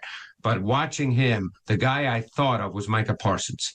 So to me, I think he's a pass rusher. I think you get the most value out of him as a pass rusher. So I would line him up as an edge player. And he has the ability, certainly on third down, and then to move him around, just like the Cowboys and the Packers did with Micah Parsons. But I see him as that style of player. So that's what I would do. What's the weakness or the knock on him? To be honest with you, Dawn, I really didn't find one on the tape. I know that he's from a really bad neighborhood in Cleveland, so I don't know the kid, but I don't hear there's any, real problems with him. So, that there's nothing, that you wouldn't draft him. In other words, there's nothing that would prevent you from drafting him. But I've done this a long time, and he's a total freak show just as an athlete. He's ridiculous. Slay, you said you weren't coming off Ruben Bain. I wasn't. I am. Already? Yeah. Because Ruben Bain is a different guy. Yeah, Ruben Bain is a different guy. Ruben Bain is a terrific football player. Okay. The thing with Bain is he's kind of a sawed-off, stout guy with incredibly short arms, and that will be a discussion in draft rooms. But he's a really good football player. Yeah. His game is built more on power and physicality. It's not that he's unathletic, but he's not a great athlete. Arvell Reese is a great athlete. But Bain is, to me, in an ideal world, Bain would not be a top 5 pick.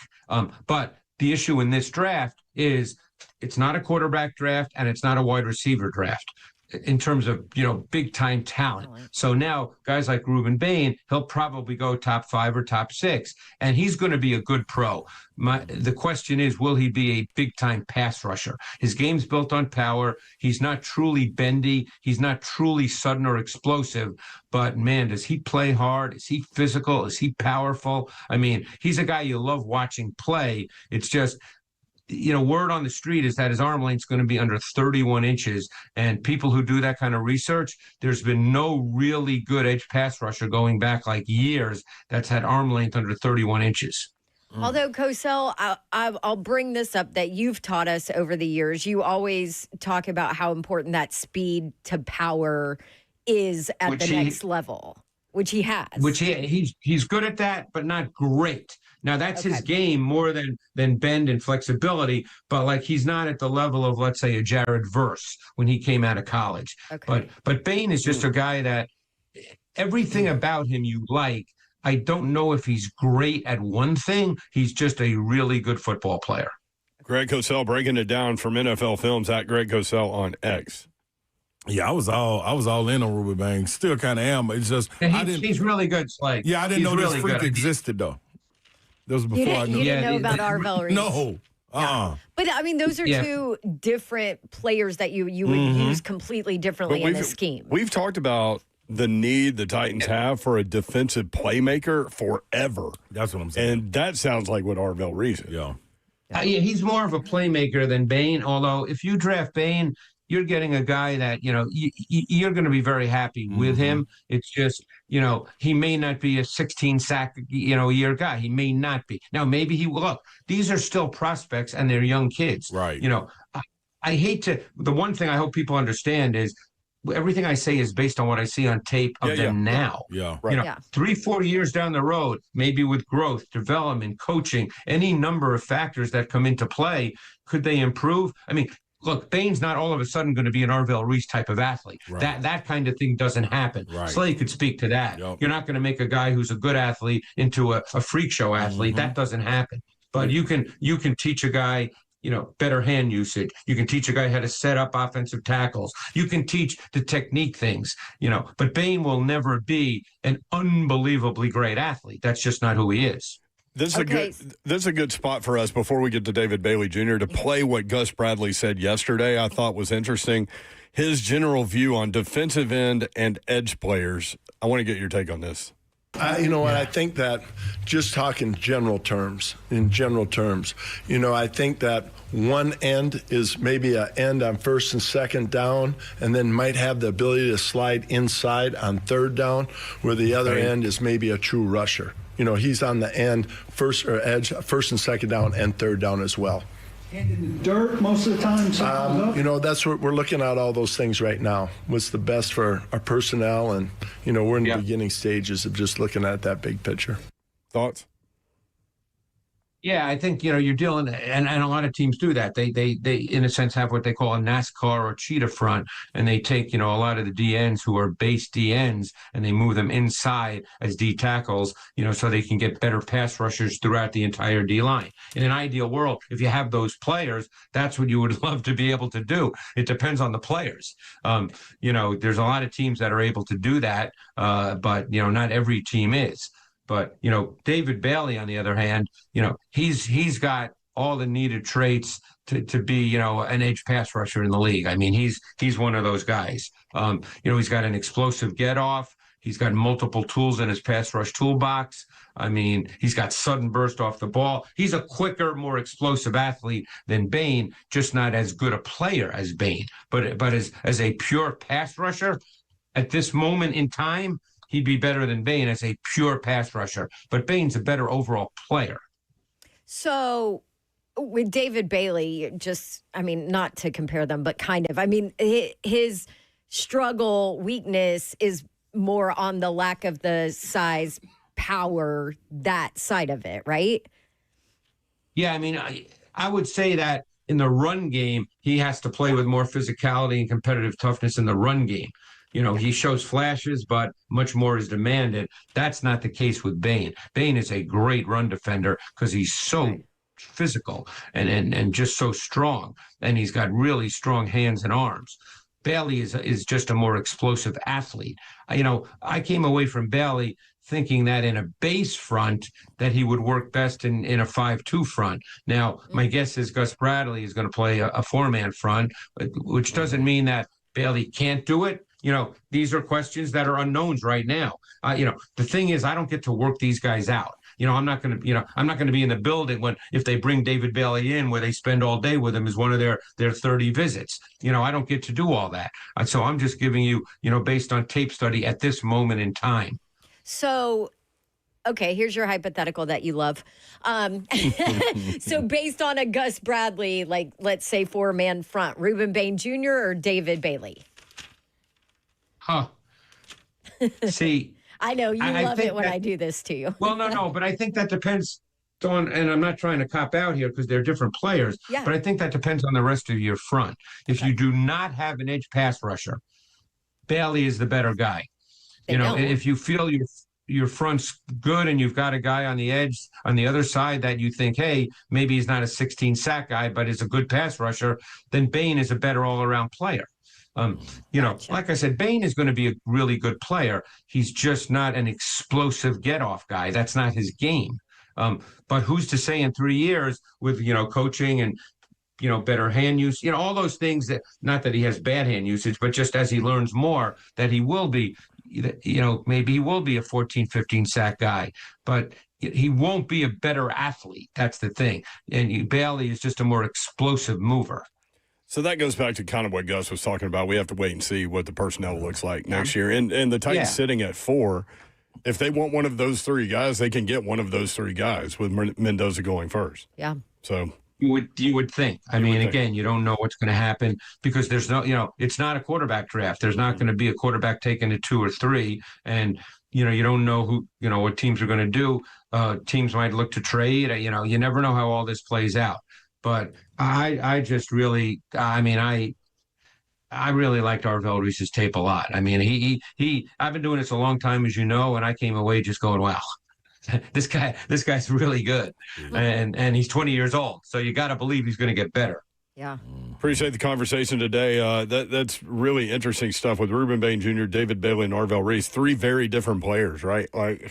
Yeah. And then you get into, I haven't done, a whole bunch of corners yet. I've only really done, again, if they look to trade out, maybe they just want more picks because they need competition. I spent a good amount of time this afternoon and I'm going to do more. I was looking at the corner from LSU, Delane, who transferred from Virginia Tech. Now that guy he's really smooth and fluid. He's long. He's got a swagger to him. I really like the way he played too. It wouldn't surprise me if he's the first corner off the board. Well, Cosell, Titans need corners.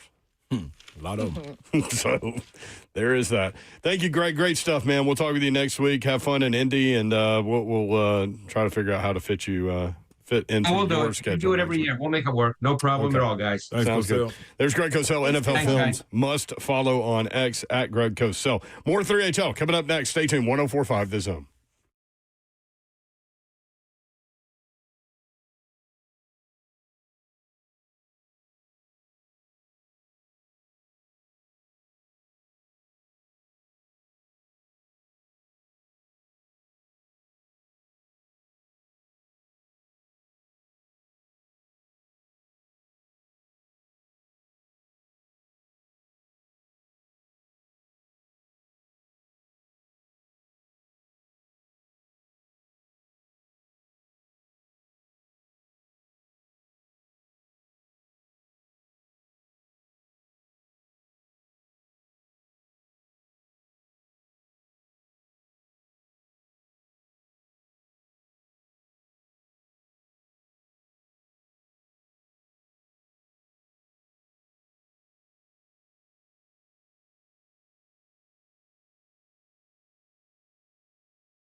3HL 104.5 The Zone. Brent Doherty, Don Davenport, Ron Slay. Let's go. Ask Slay Dog, is that because it's an orange drink in a clear cup from McDonald's, is that Fanta? He said, no. Never. I see.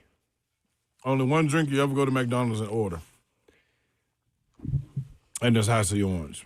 I'm not a Coca-Cola guy necessarily, but McDonald's Coke, before COVID, for whatever reason, it tastes different to me now. But before that, it was like the best tasting drink, and I would get that every time. And then after COVID, it tastes like what I imagine motor oil to taste like. Probably what it is. They have the best Sprite, though, hands down.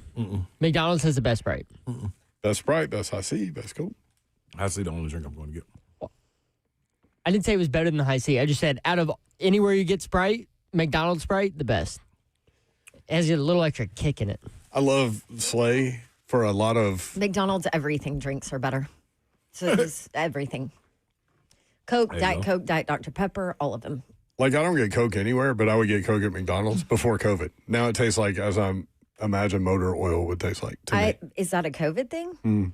Because you had COVID? Mm-hmm. Oh, that's weird. Oh, I thought you were saying after COVID, like when it passed. Oh, that's like the best hangover thing ever is a McDonald's Coke. Yep. They need to sponsor me.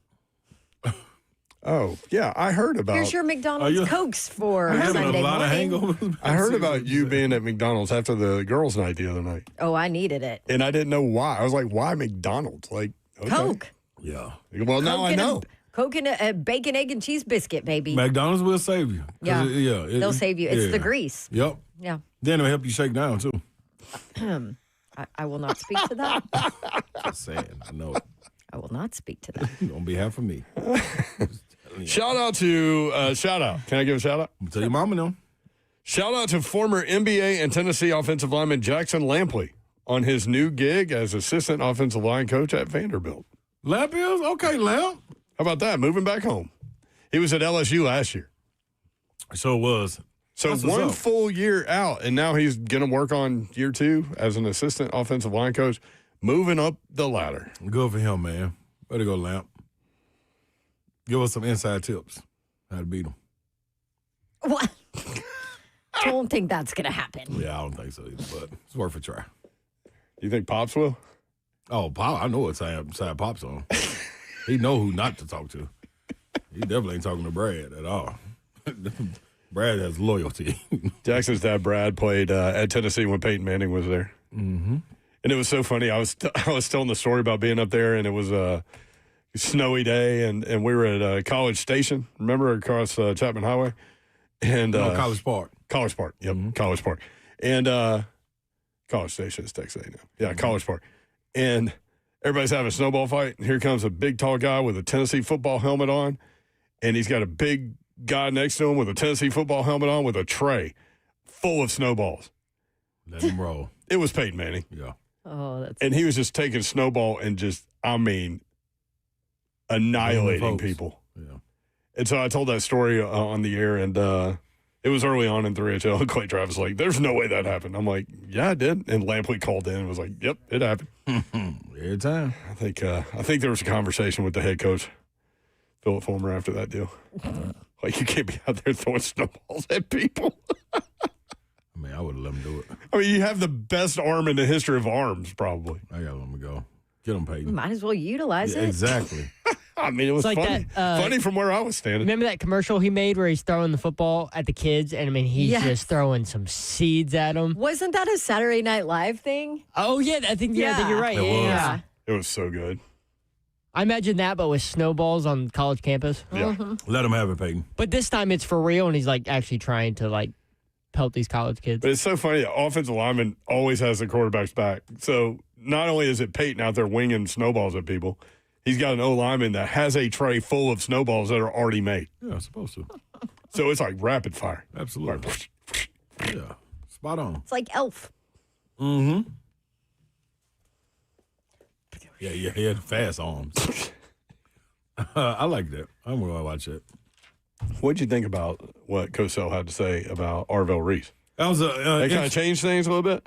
No, it didn't change things. It definitely opened my eyes, though. I need to go see RVL Reese. Well, and I didn't realize he was only 20 years old. That right there was the He didn't even play a defensive snap his freshman year. right. Sophomore year was 43 tackles, half a sack. That's it in 16 games. And then his breakout year was his junior year. Yeah. And so I feel like the sample size is small, Very. but the potential probably really, really high. Also, it makes me wonder what that sophomore tape looks like because I wonder if they just didn't ask him to do what they asked him to do when Correct. he broke out. And then they were like, hang on. Yeah. We need to. And I mean, how did they Unleash him. use him? He was like hybrid guy. Yeah. You know, I mean, that's how they used him. So like what would his usage look like at the next level? Yeah. Like hybrid linebacker, edge rusher kind of thing is what he was in college. What does that look like at the next level? I mean, you compare him to Micah Parsons. Yeah. That's what everybody is comparing him. Cosell said it. I mean, Cosell didn't find a weakness. But that's what I can't wait to ask Savage. Like, how difficult is it to be able to adjust to that if you don't really have a spot? So do you just try guys around? You know what I'm saying? Bully's another one we should ask because he came in, safety, you know what I mean, but drafted as linebacker. Syracuse. Yeah. But came in to play backer. So, and then shifted to the Mike. Like,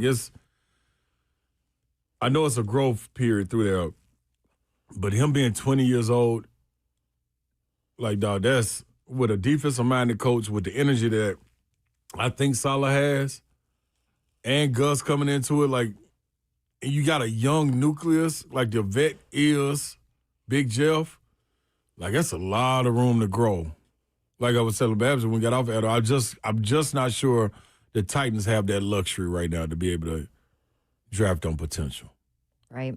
That's the only thing. Well, and I guess if there is a knock on Reese, it was he struggled in coverage as a linebacker in that spot. So then you probably look at him at the next level as edge guy, right? Yep. Oh, definitely around and a movable piece as kind of like the queen on the chessboard. Switching them side to side, bringing them up the middle. Like, dude, I like a wild card. 5 o'clock hour, 3HL coming up. We'll talk NFL football, Titans, college basketball, 615-737-1045.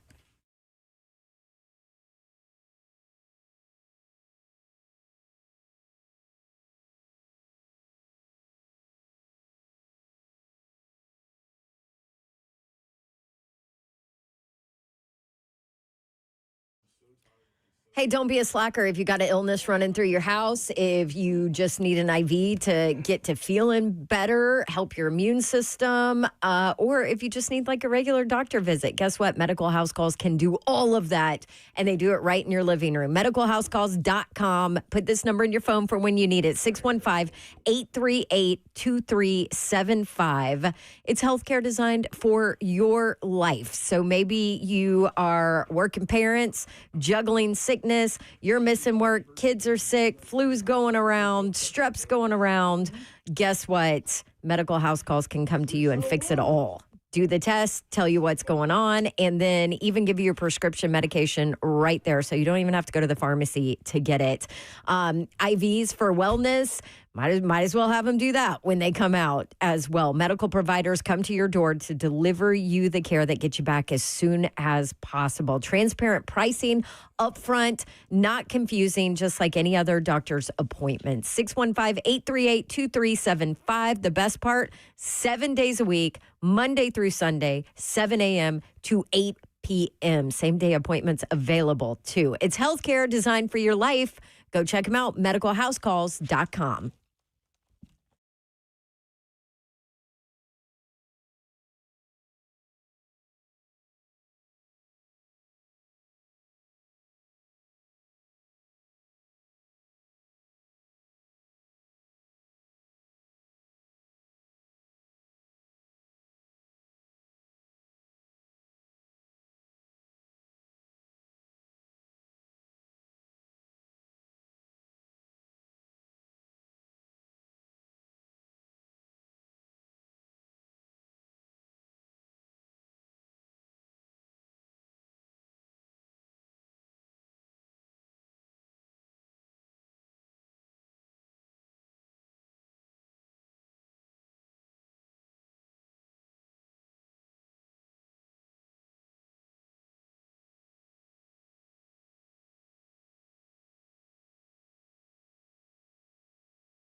Good afternoon. It is 5:06. I'm Joseph Bonanno, live from the 104.5 The Zone Circus Sports of the Mid-Kentucky Downs Studios. In Olympics news today, the U.S. women's hockey team are gold medalists for the third time and first since 2018 after a 2-1 overtime win against Canada. Hillary Knight scored on a 6v5 goal with 2 minutes remaining to tie it. Then Megan Keller scored the game winner in a 3v3 sudden death overtime score. The Lady Vols basketball team back in action tonight as they return home to host Texas A&M. Freshman point guard Mia Paldo is back after missing the last 3 games with an injury. Tip-off is set for 5:30. For your foundation repair waterproofing needs, you need to visit USSTN.com. Breaking news at once on your home for the Titans and Vols. This is 104.5 The Zone.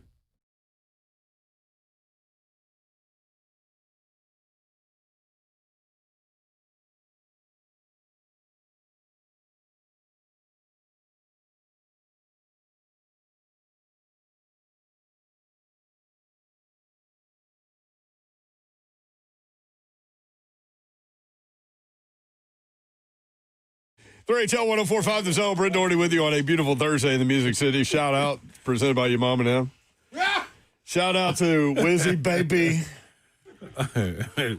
Wiz is out of control in here. Man. Out of control. He needs monitoring. He was in his little room next to us, like recording stuff, and I kicked the door because I saw he was on the phone, so I knew he wasn't like recording.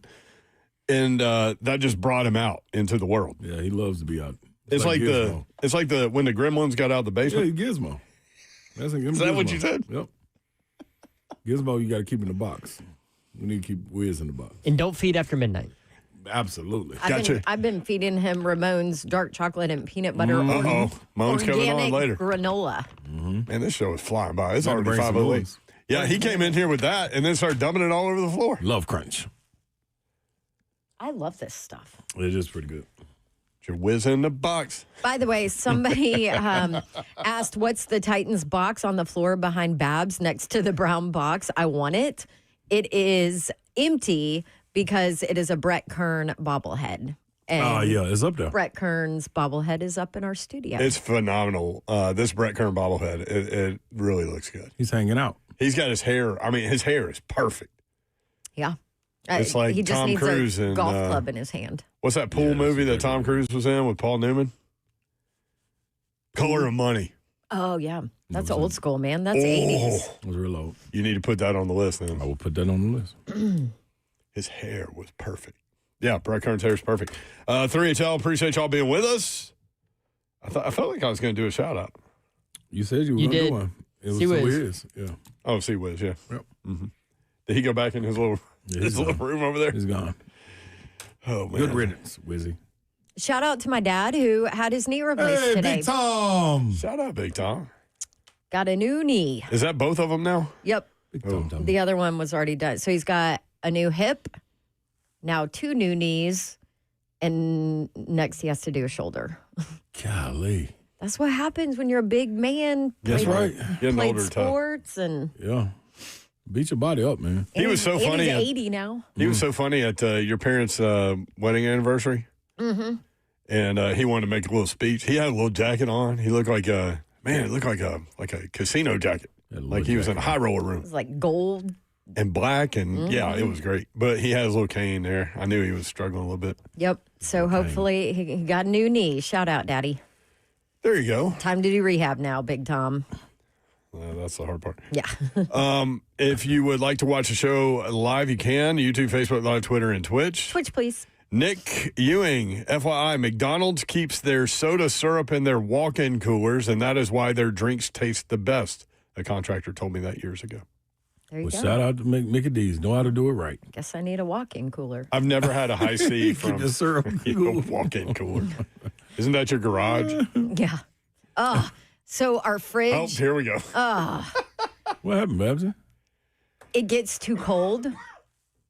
The fridge?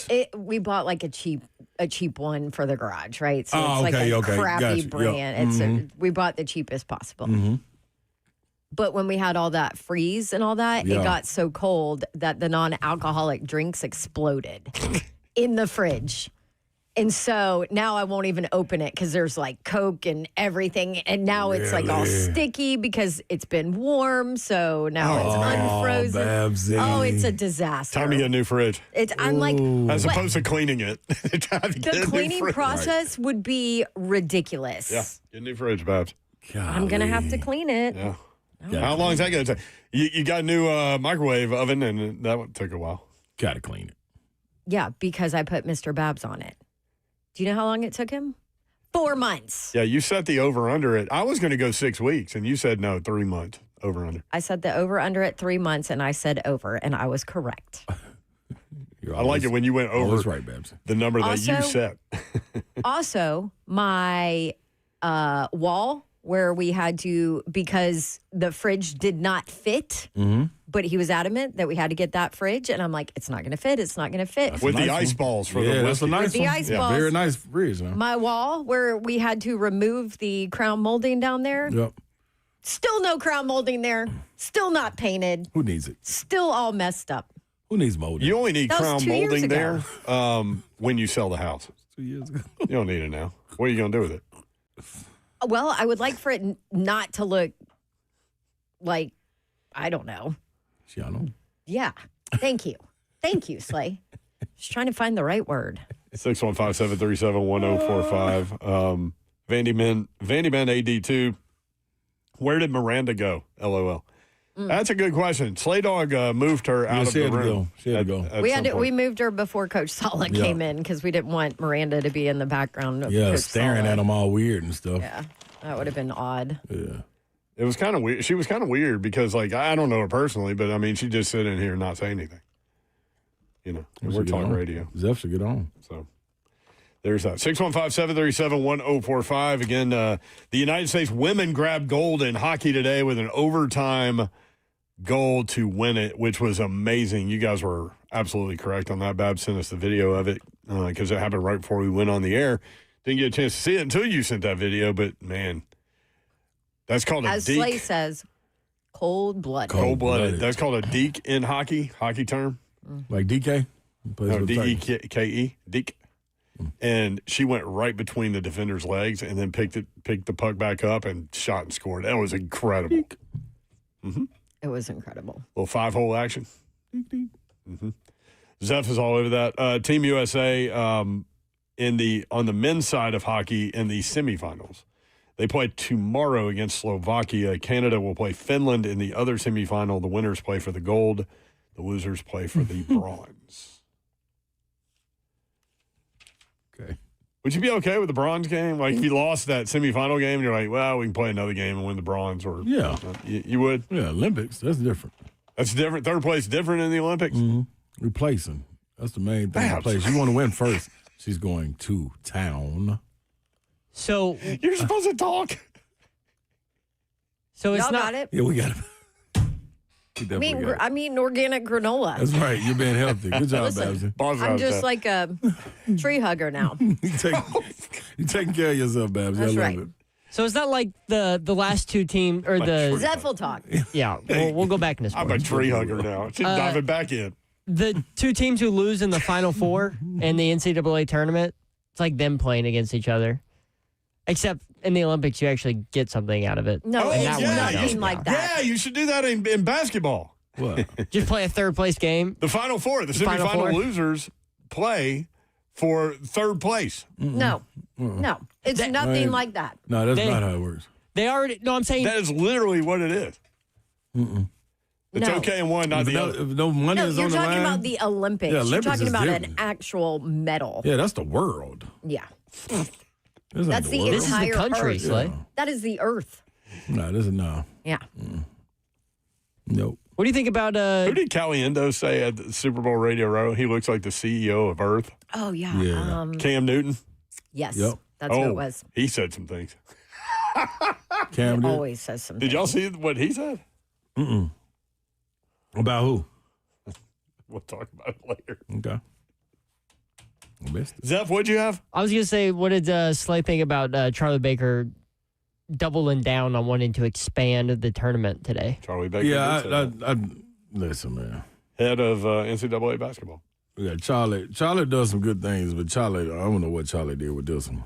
I'm not into that. That's an NCAA, them trying to hang on to whatever they got because they're losing the grip on everything, and you're expanding the tournament. Like, okay, who we add now? Who's missing out that we're adding? Well, that you can't get in the play-in games. So, Casey Alexander is going to join us tomorrow at 5 o'clock. Belmont's going to win the Missouri Valley Conference. Yep. They win it if they win Saturday. They have a 2.5-game lead with 3 games to play. Mm-hmm. So, what if they don't win their tournament and don't make it in? I can get that.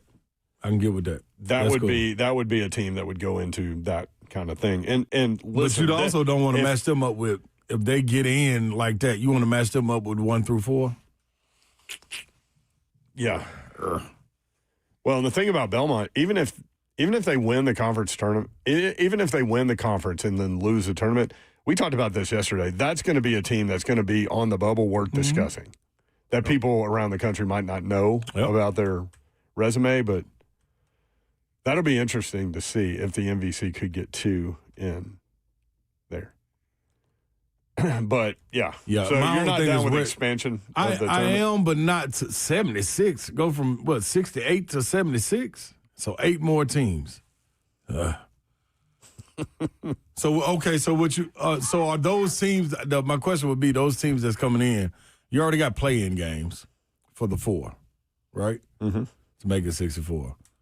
You're just going to add. They don't call them play-in games, but yeah. Yeah, exactly, yeah. but they are. Yeah. But so do you add those 8 to it and say, all right, hey, man, we're going to get these 8 and let them play against the other 4 that would be in the play-in game? I don't remember how it was drawn up. So that would be my question. Because if it goes like that, then that means they need to be matched up. So they would be matched up with Duke, Michigan, Arizona, and Florida. Is that what we really want? A waste of time? I mean, man, I feel them, but that's a if I'm looking at it as I'm one of the big schools, that's a competitive advantage for me. Mm-hmm. So we're going to get a good warm-up game. Yeah. Oh, hell yeah. Go and put them on there. That's what I'll be saying. Go and put them. But if you letting them go against the back end for the first round, now we got something. By the way, the Florida-Kentucky game Saturday drew 1.8 million viewers. It's the most-watched college basketball game on ABC since 2008-09 season. Wow. Florida-Kentucky. Plus, you're asking them to play. You already got to win 6 games, yeah. If you're a 1 seed, you got to win 6 games. Yeah. So you're asking them to win 8 games or 7 games. Yeah, they're not going to. Or we wouldn't even be in this situation. It's all for showing. That's all I'm saying. Yeah. Yeah, so what we do? It's not competitive balance. Now let's go back to a preseason tournament then. And the top 4 of that preseason tournament, you put them in on the back end of the March Madness tournament. Keep talking about the back end. Just saying. Big Savagery, Ramon Foster going to join us next, I think, if he can get past Zeph. Oh no, he ain't calling Zeph. He's going to call this one. Yeah. This one. Take him off my cell phone. I'm pretty sure. You can call me on my cell. I told Zeph he didn't want to be petty with Mr. Petty himself. We'll be right back with Slade's brother.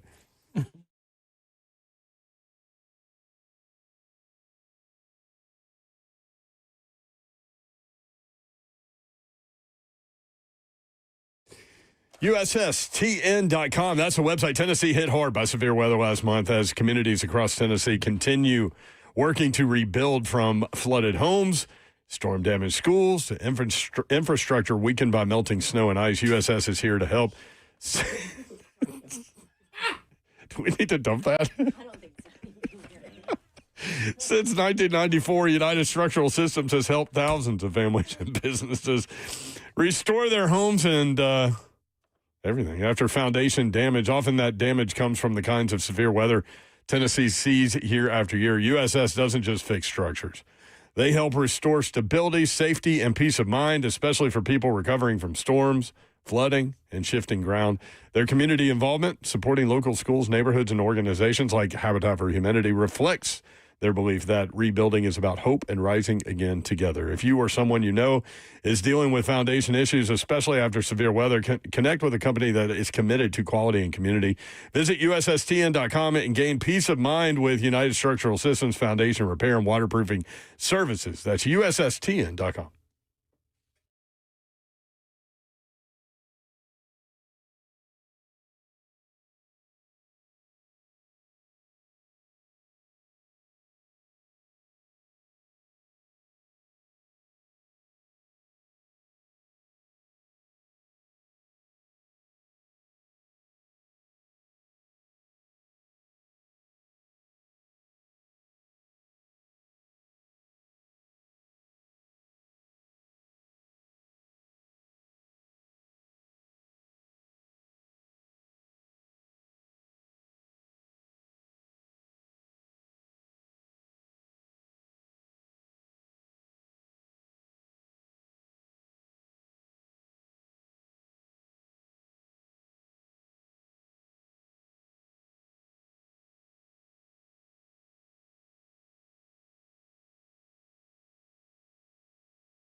3HL 1045 The Zone. You can watch the show live, YouTube, Facebook Live, Twitter, and Twitch. Twitch, please. Brent Doherty, Don Davenport, Ron Slay, Ramon Foster in the chat. Can I speak to 3HL, please?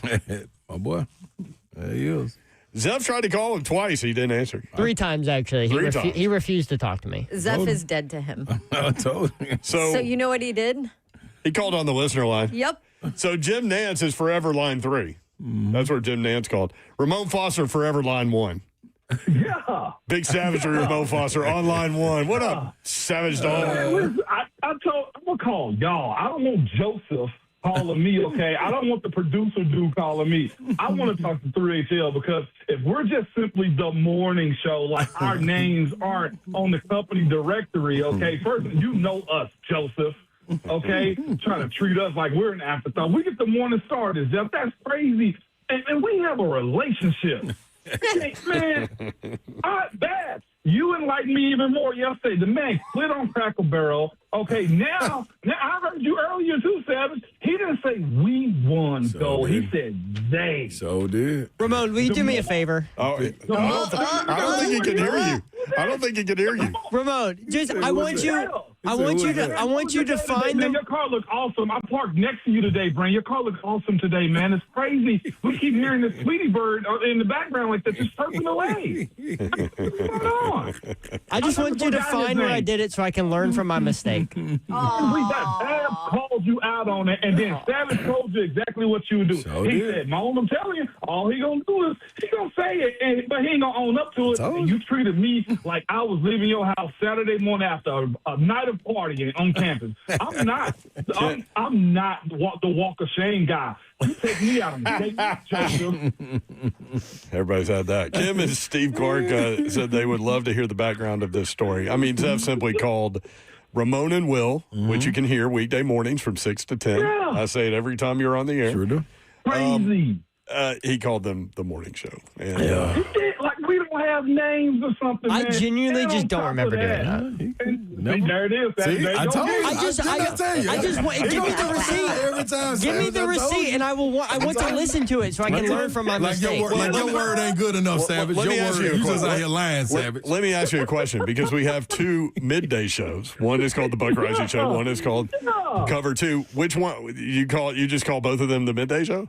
No, because the midday show is very awkward to say. You said it, Savage. We just got coffee in the morning, and this how he want to act. That's crazy. And Savage, you know how inclusive they were? They got you hot chocolate in there, but Zeph can't call us by our names. Yeah. That's cold. Right about that. By the way, we've talked a lot about Willie. We've talked a lot about Wally's Beans on the show. New coffee machine we have, and you push a button. They've got 2 pages of coffee drinks, but they do have hot chocolate. So Wally had to come in and service the machine after 4 days of its existence in our building, which is crazy. Oh, we letting it happen. Because it's not like we have 500 employees in this building. It's not that at all. But this is the most crazy? popular machine ever. Do you guys utilize it in the morning, Savage? Hell yeah. And by the way, you know why it's being serviced right now, Mayor, and 3HL? It's because the downstairs crew is coming upstairs because they say we got better options, so they ain't even using theirs. Yep, that's exactly what's going on. Okay. Yeah. Snitching. Ever since Zeb left me off y'all tweets, and don't call us by our names, I'm snitching. I'm the awful snitch from here on out. Big Savage, Ramon Foster. Ramon and Will, 6 to 10, weekday mornings on 104.5 The Zone. Yeah. Savage, what was your biggest takeaway from Dayball? What was your biggest takeaway from Gus Bradley? What did you think about what you heard from those 2 guys that were both former head coaches? One, how discipline of a team, both of them emphasize. Knowing what you're doing, playing fast. If you know you don't have the talent to overcome mistakes and stuff like that, which I think that's what this team is, you got to find other ways to win. And that's being simple and that's being fast. Both of those guys pretty much said those things, too. Listen to Dable speak, which I think he had a whole lot more questions about what the team and offense is going to look like because everybody's expecting him. We had a guy this morning, man, call in the 6 o'clock hour, Tim, was talking about, I'm going to enjoy Dable for this year because he's going to be gone because he's a head coach. And I feel like everybody has approached Dable like he's a one-and-done guy, which if he is, that's a great thing because the offense has done a lot of good stuff. Right. But Exactly. He's being present. I felt like he refused to almost mention or say anything about him in a head coaching position, which I think is awesome. to be where his feet are and to understand what he's here to do. And the other one for me is two other things I'm going to get into real quick was him not trying to compare Cam to the other quarterbacks that he's coached. I feel like he just nipped that in the bud real quick and was like, no, every quarterback that I'm paraphrasing him had something unique about him. And it's on him to, one, personally get to know Cam and then professionally try to help Cam get better. He made it about Cam, which I feel like we attach a lot of stuff to coaches coming in because we're optimistic about what they can do. Oh, this guy's the quarterback whisperer. This guy's the O-line whisperer. This guy's the offensive genius or defensive guru. Like, no, he's making this about Cam, and no other quarterback should be compared to him because he's not Josh Allen or Joe Burrow or anybody else that he's seen. And then the last one was hits me near and dear to my heart was he spoke, vividly, and I don't think nobody really spoke about this a good bit, but he says the offensive line sets the identity for the offense. And when you walk in saying those types of things. Oh, you love that. Because I just got off the phone with our brother Bernardo, and he's about to speak at an O-line convention, man. And one thing that I told him is what I'm noticing from every coach, especially college and higher. You mentioned any good team. Every coach, offensively or mostly defense, is going to tell you is start with the 5 boys up front. And I don't think many people are realizing that. And I'm glad Dable said that because Cam can be as good as he wants to, or Tom Brady or whoever else, Joe Burrow can be as good as they want to, but they can't throw no ball and they on their back. And I'm glad that he's approaching it that way.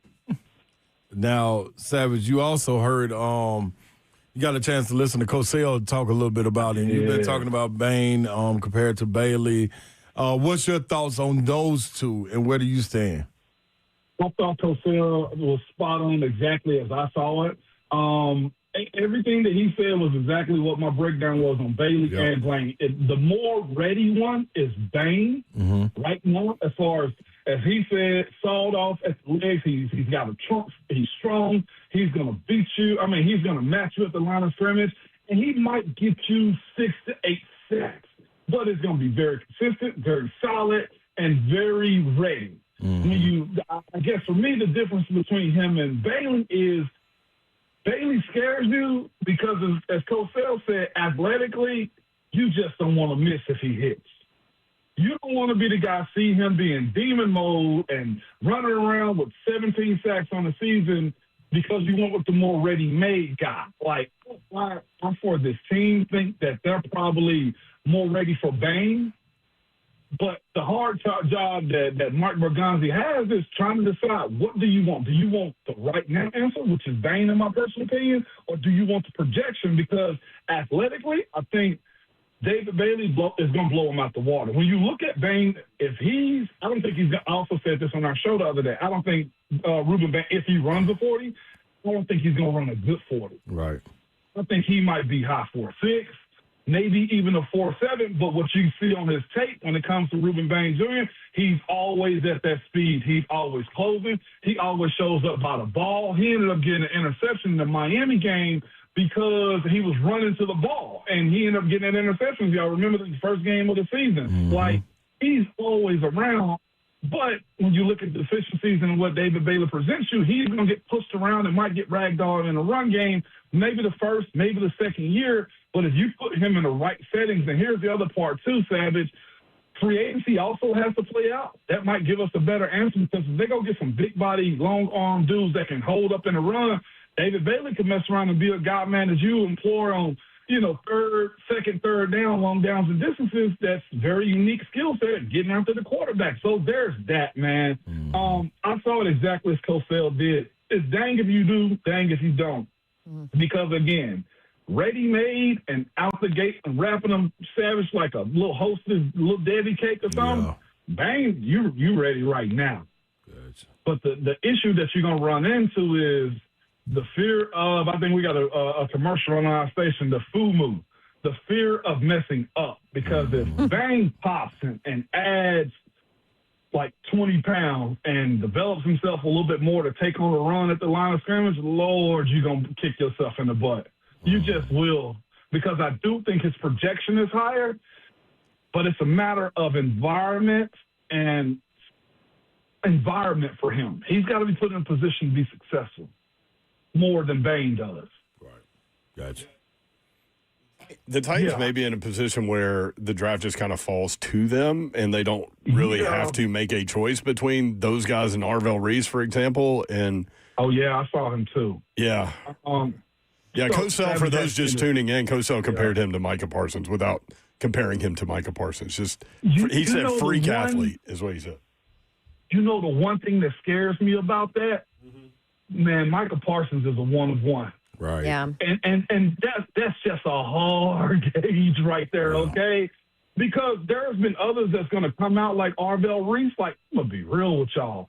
If looking at their tape between Arvell Reese right now, there's another guy on that doggone defense that stands out just as much.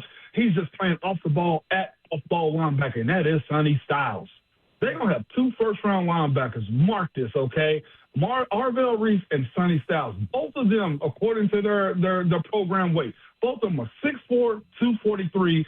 Both of them can play at the line of scrimmage. It seems to me that Ohio State defense said pick one. And they picked Arvell Reese to play at the line of scrimmage, probably because he got a little bit more of affinity to play at the line of scrimmage and be a little bit more physical. But if you're telling me as far as linebacker in this draft, Sonny Styles, y'all, is cold. To me, I look at Arvell Reese and Sonny Styles as, like I said, their defense said, we got to put one at the line of scrimmage because they're too much of weapons. Both are 6'4". Both, to me, remind me of Ryan Shazier. Ryan Shazier is like 2 or 3 inches shorter than those dudes. I think both these guys might be 4'4", long, rangy, great in space type of guys. But what I was going to get to is what scares me about the comparison of Michael Parsons is this, though, Mayor. When you mention Michael Parsons, I also got to remember Isaiah Simmons, the positionless player out of Clemson that got drafted in 2020 that never really amounted to anything to Arizona. He played 3 years in Arizona, 2 years in New York, and then he was out of the league. And this guy was a top 10 draft pick because he was positionless and they didn't know where to play him. And, like, I feel like Arvell Reese is going to be successful, but there's a concern in the back of your mind. Yeah. Yeah, you know what I'm saying? Because the you're scaring me, Savage. I don't know. No, Mayor. Here's the other part that I had to tell our show this morning, or tell our listeners this morning. You talking about Ramon and Will, 6 to 10 weekday mornings on 104.5 The Zone? That old thing, yeah. In the morning show, I'm a show me type of guy. Also, Mayor, like, I can see the projection of what you're saying Arvell Reese is. Like, he's angry when you watch his tape. He's got long arms. Like I said, I think he's going to mess around and run a friggin' 4.4. He's a freak athlete. And as Cosell said, he's 20 years old. To me, he can turn himself into a guy that kind of reminds me of that body type, Keith Bullock. Like, I see that out of him, the way Bully was able to play off the ball and then walk up to the line of scrimmage as well. Now, here's the other part. Bully turned into an all-pro player, too. Yeah. So when you talk about his projection, I do see that. I just get antsy or a little scared when it comes down to calling him positionless because based upon the defense, on this specific defense for the Titans for Arvell Reese, do you want him at the line of scrimmage or do you want him off the ball? You know? Yeah. Man, it's a great discussion. I think I was listening to Blaine and Zach earlier, like, what are you going to do with Cody Barton, Cedric Gray also? James Williams, I think, has kind of pushed himself to the back. This is kind of how the league go, y'all. Sorry, this is kind of how it goes. You either better pop by year 2 or you define yourself in a role on another team or just as a special teamer. So what are you going to do with Cody Barton? Remove him and have 2 young guys in Cedric Gray also up the middle at linebacker? I think that's a possibility, honestly. Yo, his contract is easy to cut. Cody Barton, let me look it up real quick. Yeah, well, they can financially move on from him. Okay. I didn't know that. I know he signed about average of about $7 million a year. His guarantees are pretty much gone. Yeah. Yeah, no, they can't cut him. Okay, his base is 6.7, but his dead cap is only 4.9. To your point. Yeah. Yeah, they can. That's an easy move on.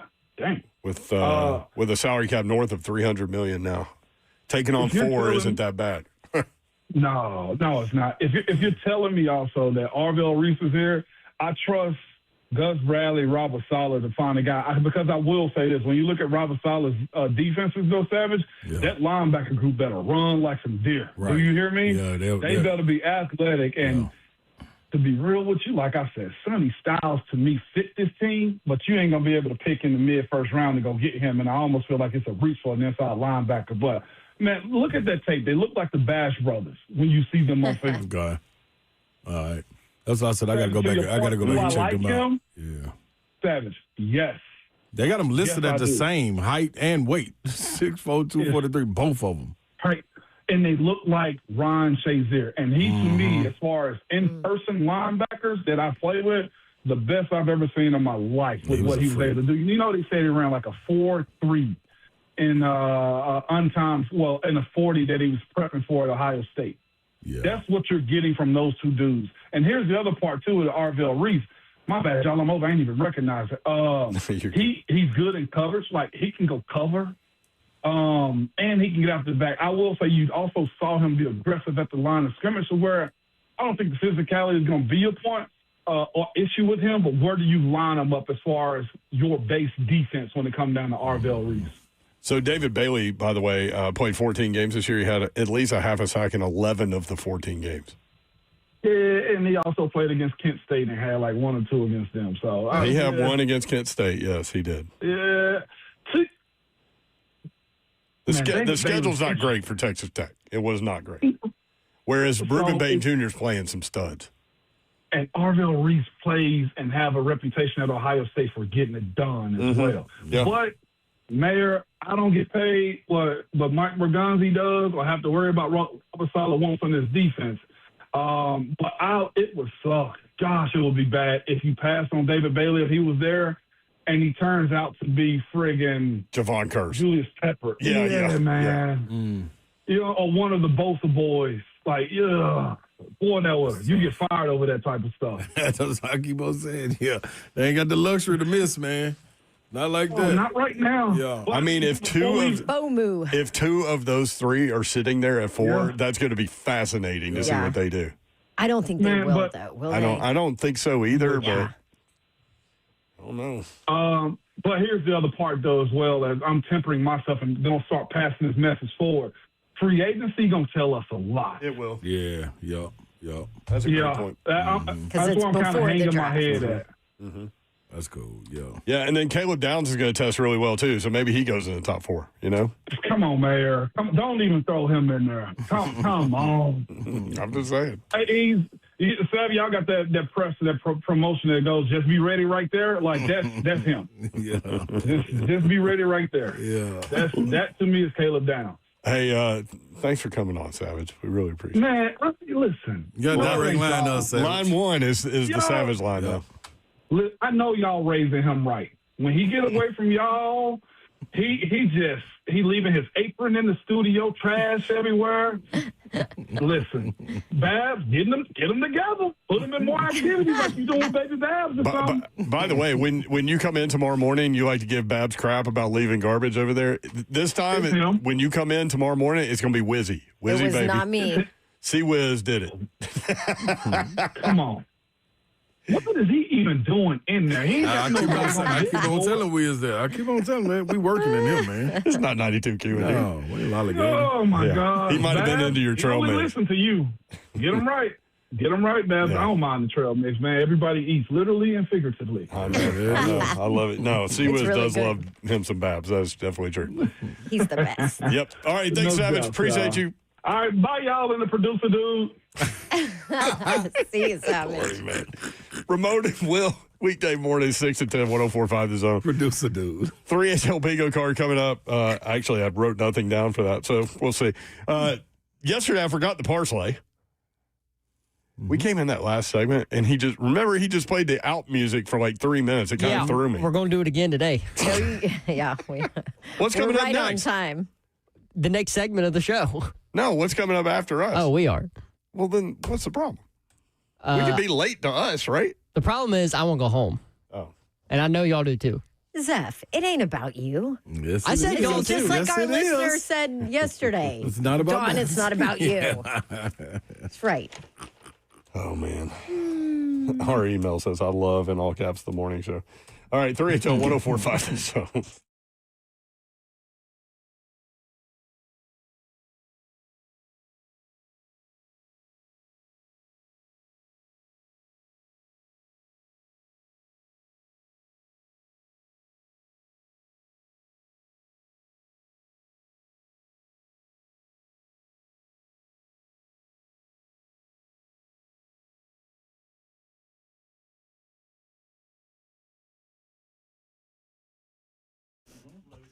We are also pro windows and doors, new windows, replacement windows and doors around here, thanks to Pella Windows and Doors of Nashville. And they can help you out if you are in that time of life where your house needs some new windows and doors. You need to upgrade those things in your home. Pella is the absolute best, the most affordable, the best quality out there. And the company has been around since 1925. Family oriented, family first, from corporate all the way down, family owned, lifetime warranties on all their products. And then on top of that, they back up their work and their labor with a 10-year labor warranty, which is by far leading in the industry. The process of installation allows them to warranty their work because they do it the best. And they want to give you the best deal. A February Dawn deal. You got a couple of weeks left here for February. Buy 3, get 1 free on windows and no interest, no payments for 12 full months. You got a year to pay those windows off. All you have to do when you schedule your free consultation, when you give them a call, when you go online, tell them, hey, give me that Dawn deal for February and they'll take care of you. No problem. Check out that Dawn deal offer and schedule that free consultation at PellaNashville.com.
3HL 104.5 The Zone.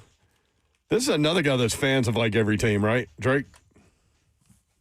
Where do you think he's from? He's from Canada. Bieber, too. Bieber's for everybody. He's from Canada. They don't really want to upset anybody. They just befriend everybody.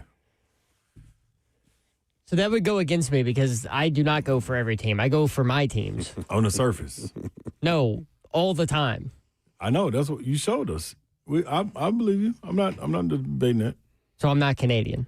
You're absolutely Canadian. Nope. You went for your team. No, by the I way, went for the team I wanted to win. Your national team. We get spring training games starting tomorrow, right?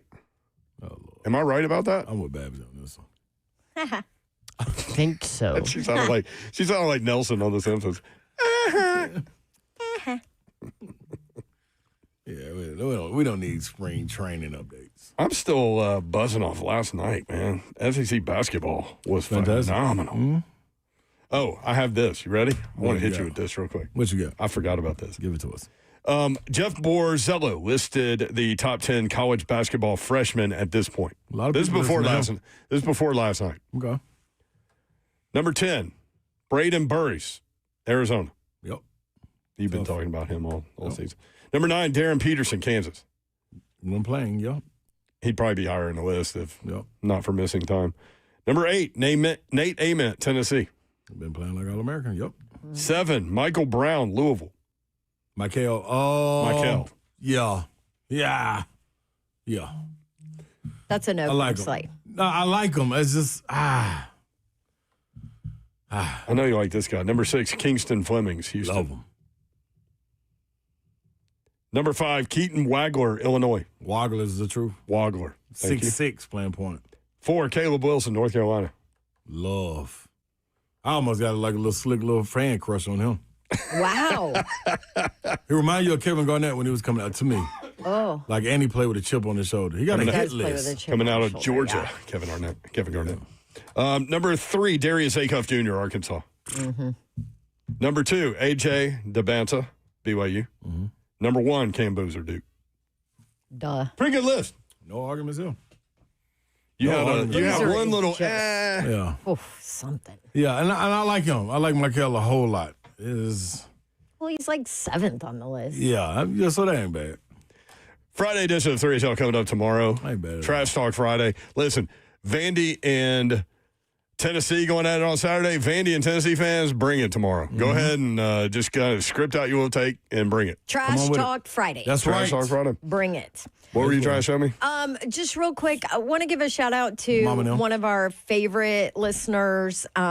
Lady Vol Titan is what we call her, but Yes. Ellen, her husband, Big Al, unfortunately is headed to hospice, couple of months to live, cancer. And we just want to say, Ellen, we love you. And Big Al, we will keep you in our prayers, my friend. Absolutely. Trash Talk Cancer.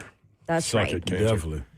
That's All right. Thoughts and prayers, y'all, for Lady Vol Titan. And Big Al. Yep. We'll be back at it tomorrow. We appreciate you guys including us in your day and in your lives. We do not take that for granted, nor do we take that lightly. Hopefully, we were able to put a smile on your face today. Yes. 3HL, organized chaos. Have a great night. Good night. God bless. See ya. Wouldn't want to be you unless you were getting a shout out to all Americans out there. That's just us, y'all. All Americans. USA.